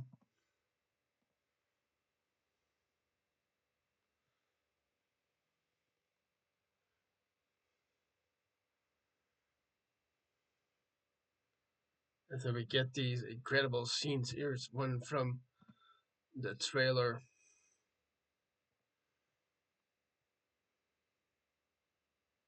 And it's with moments of John getting doused in rain again.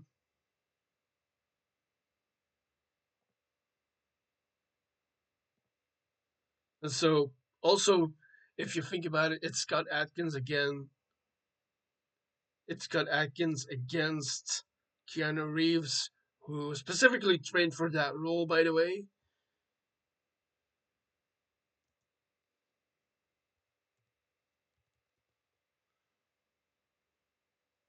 There we get a ton of scenes of John going after Killa. There's a point where during the fight, John managed just to hurt him in the backside, throwing an axe into his backside. Yeah, an axe or maybe even a bullet, because he has an line where he says, "You shot me in the ass," in a German accent, I think. And, yeah, Kill is just a very interesting character. Ah, um, seeing this picture reminds me of the fact that Katya said before to John that you need to bring us some proof that you actually did it, that you killed this guy who killed our father. The patriarch being more of an organization figure than an actual father. And so John, when he ultimately does it, takes off one or two of the killer's golden teeth. I could use one myself. I'm missing one right now. And so when John finally does it, having killed Killa, he returns back to the Ruska Roma.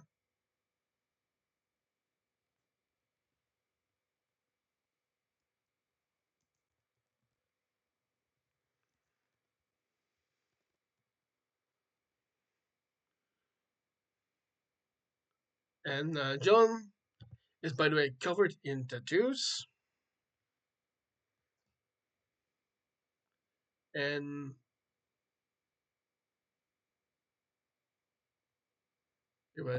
here's some clips and pictures of him with that. Here it is for sure. And it also says another thing, Fortius Fortuna, and then in other words, I think it says Adium something,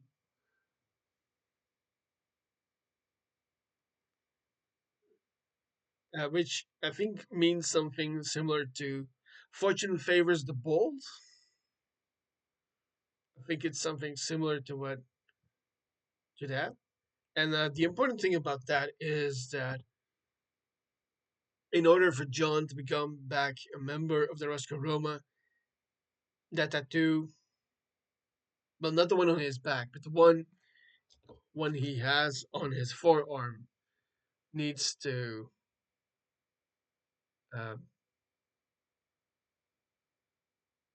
something needs to happen with that, and he actually gets to the point of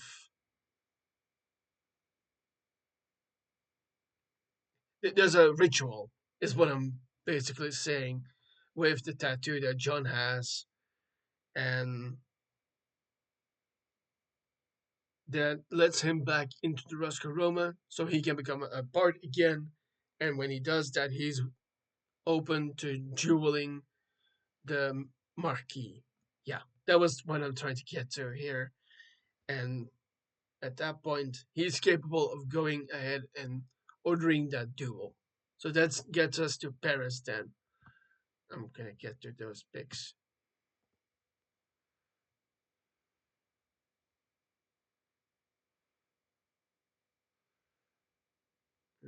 Excuse me.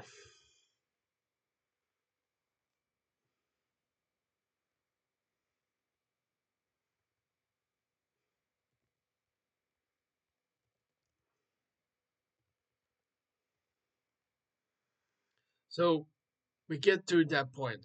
So I doubled around for a moment so you can know what actually happens. Um, I probably should have started with a massive spoiler when I was talking about this. I'm gonna assume that if you're interested in watching this episode, you have seen these things. So hopefully that is the case. And so we get to that point with the guys sitting at the table, making up the rules, and they negotiate the terms of the duel. And like I was saying, both sides choose a second person, and then the Marquis does that special thing where he names Kane as a proxy to mess with John and to mess with Kane at the same time. Because as Kane has said before to Koji in Osaka and then in Berlin, because Kane was tracking John to Berlin uh, along with Mr. Nobody, who was also doing that and showing Mr. Nobody what exactly it is for him. Because as John is walking out of the nightclub where Killer Harkin was, they confront each other. Mr. Nobody is confronted by Kane. And Kane, because of his style of fighting, is holding up kind of like an umbrella walking stick that is secretly also a sword. He's holding it up to Mr. Nobody at that point with the question of what did they offer you? And Mr. Nobody being the opportunist as much as possible so I can survive or thrive even at this point.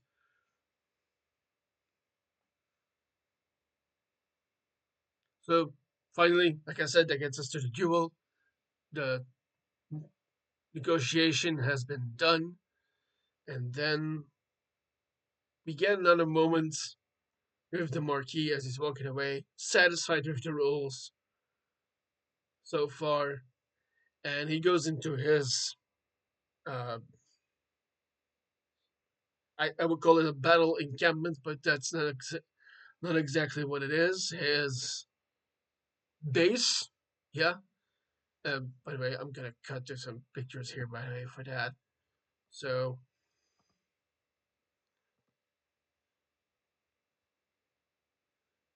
we get to him in the scenes. Actually, I want to reference something funny from real life here. So his name is Vincent Bisset de Gramont, is the real name of the Marquis. And then a little anecdote: I accidentally have a younger brother also called Vincent. I wanted to mention that here for a moment. And so, oh, I love this. Bill loved playing that character. Awesome. I want to mention something about all of these scenes. So before anything of those terms was happening. Winston went to Paris to talk with the Marquis, and the sets that they used for this was in the damn Louvre, which is incredible. Which is why you get to see those pictures right here. There's one where you're sitting right in front of a very famous one about the French Revolution. It's not this one. This is a gift from something else.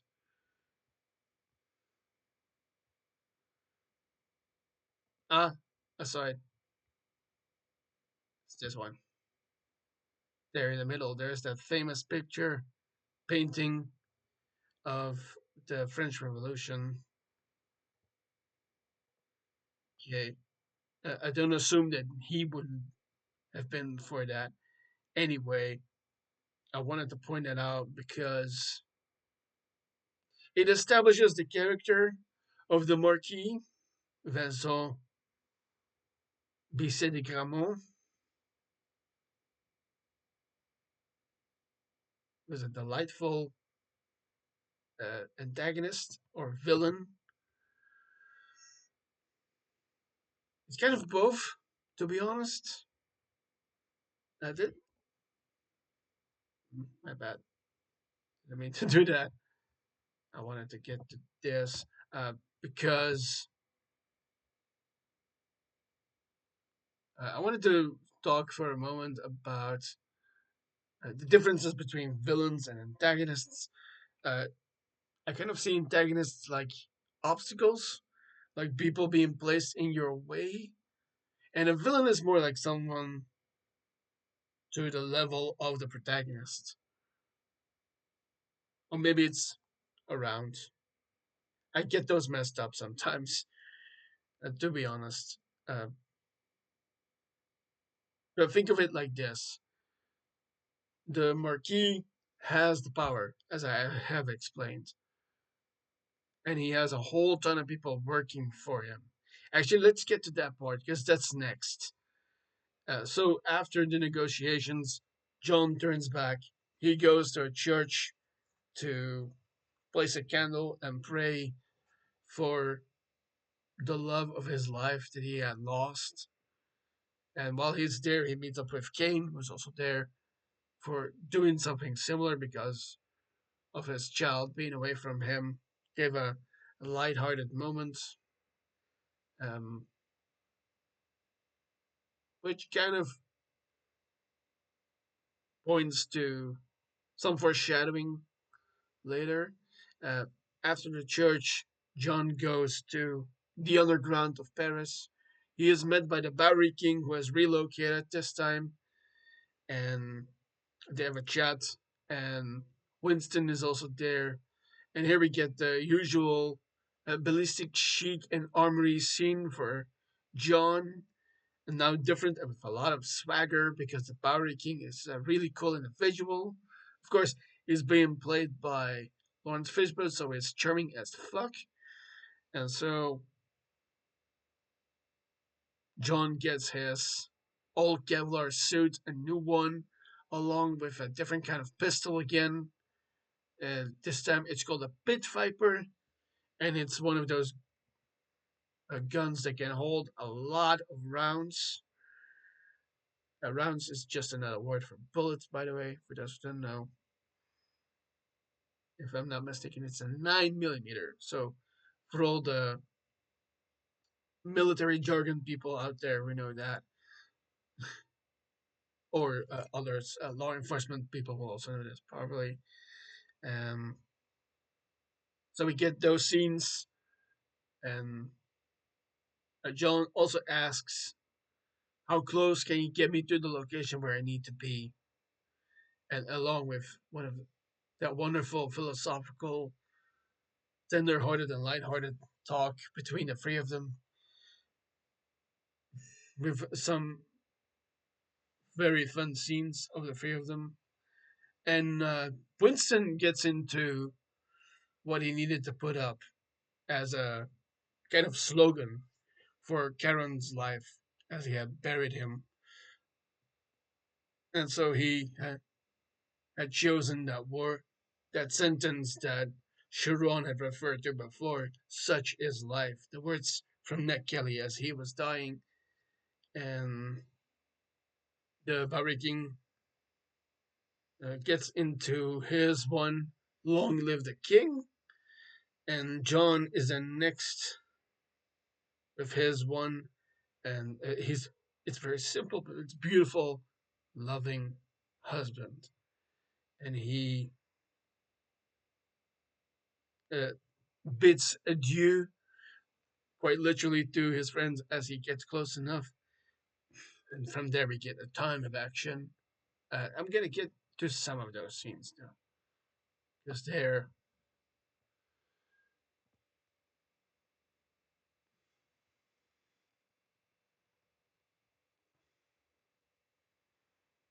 I talked a lot about the location here.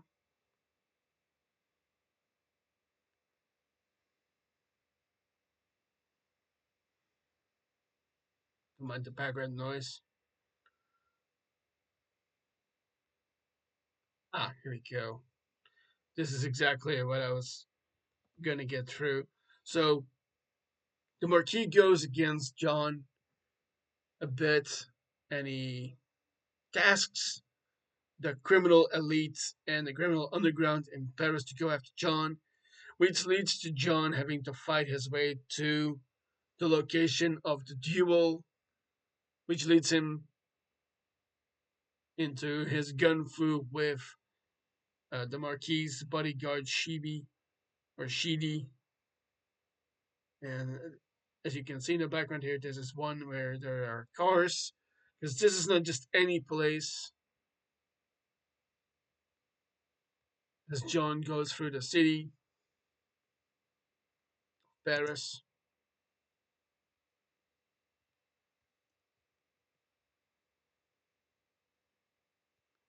Uh, Remember what I said about John's weakness? It's cars. And so John gets hit a lot here, but he does get himself into a vehicle, luckily enough for him, and a pretty cool vehicle too. And so John gets in one, tries to get himself out of there. It switches to another vehicle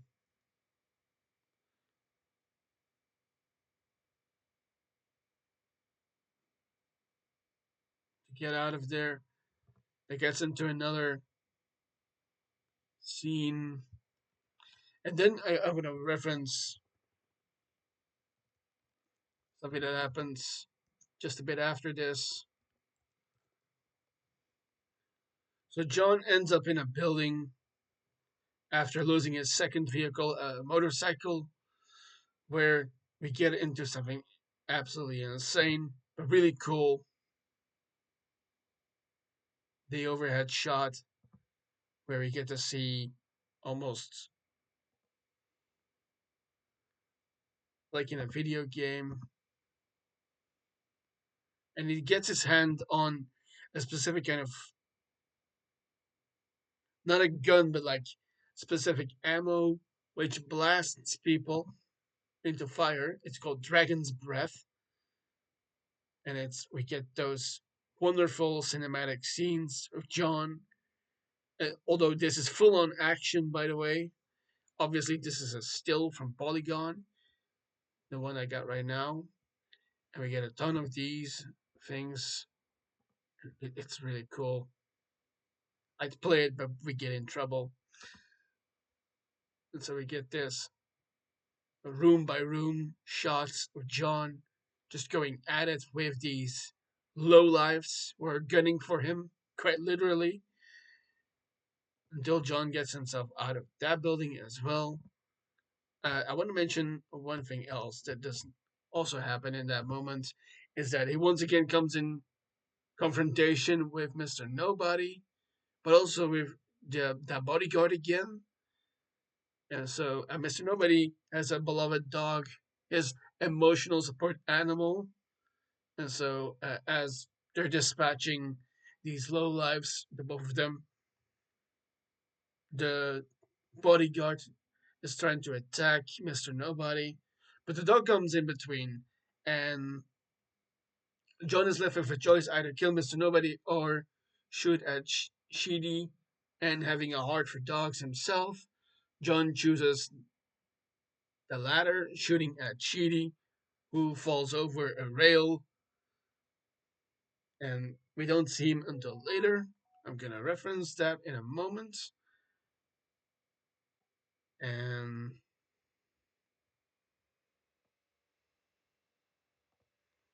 so that leads John to deal with the fact that, oh, I've been helping this guy now too.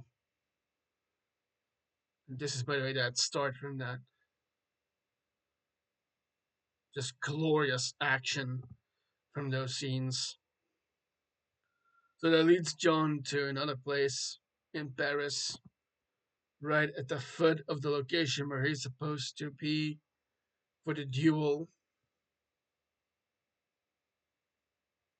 And that's this place, the stairs to Montmartre. As a someone who can speak a little bit of French, I'm going to do it the right way. So John gets to the stairs right at the Sacre Coeur, which is a religious site in the middle of Paris. John needs to get up, and he needs to get up those stairs. And here we get another tremendous action scenes between him and then everyone going against him. Here's a good pick from those moments from my friends over at Screen Crush. That is, and here's again where the Sisyphus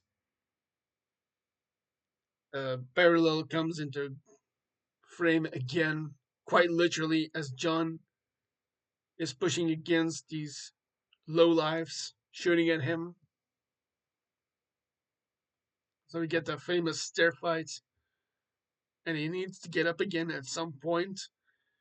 But at that point, I'm gonna get to me again. He is helped by both Kane and Mr. Nobody, who gets the last laugh on that bodyguard that I was referencing, and the combination of him and his dog take out the guy, which finally helps John get to the of the stairs, and we get to the duel. And those are some glorious shots, dude. So I'm gonna show those.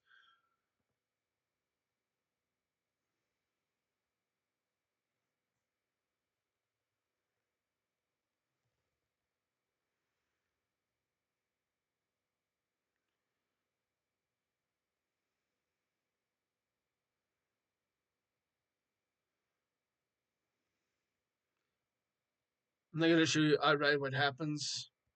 I'll keep that as a spoiler alert. But there's some glorious shots here because the sun is rising at that point.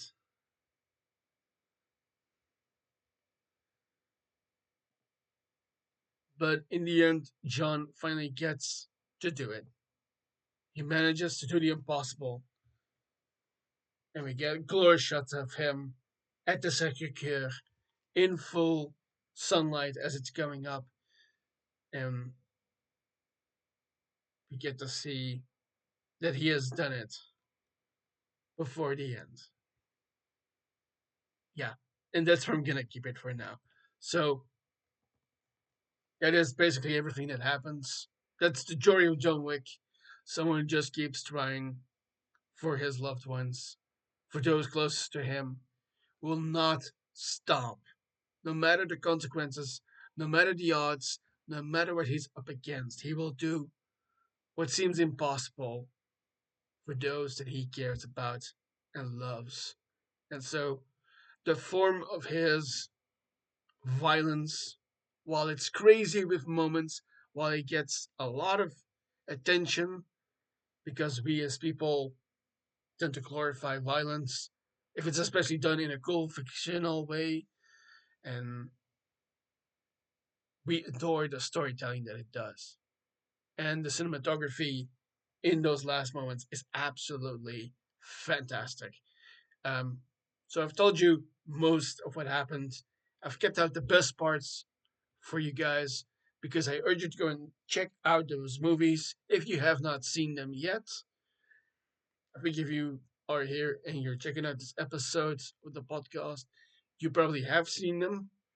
Um, but it's glorious and I love it. And I keep coming back to this franchise. The reason for it being in preparation for this episode, I did rewatch some of them. Well, actually, all but the first one, because I wouldn't say it dips in quality, but it progresses rather. Yes. And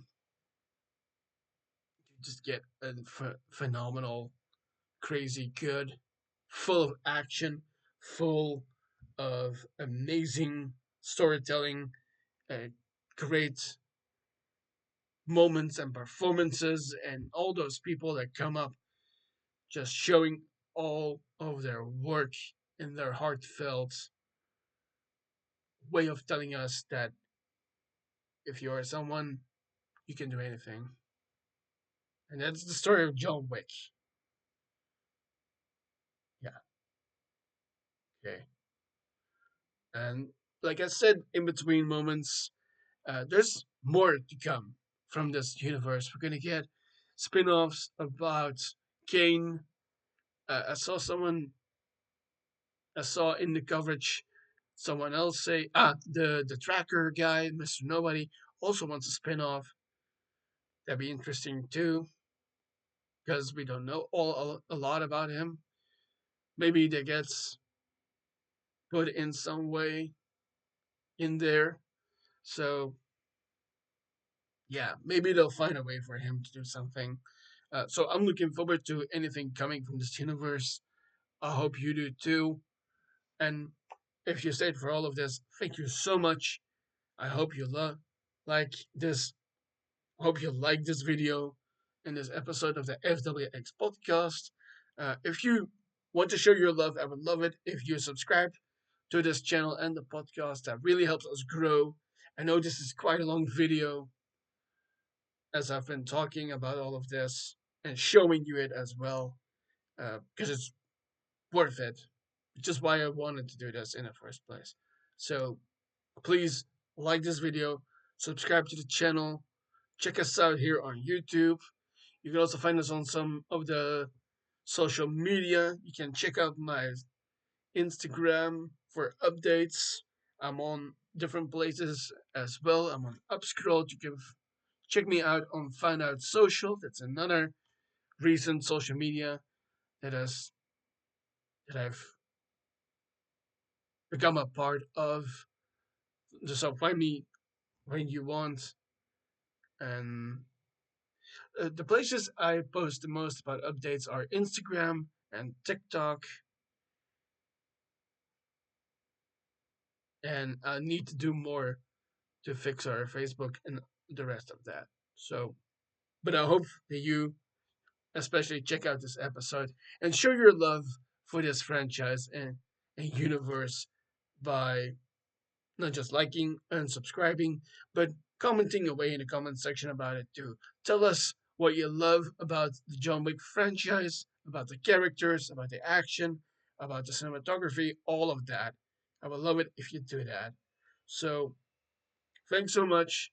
I hope you stay for anything upcoming, and that will come out in the next couple of days. So, guys, thanks so much for all of this. I hope to see you soon, and I will see you then as well. I've been Frederik. See you in the next video.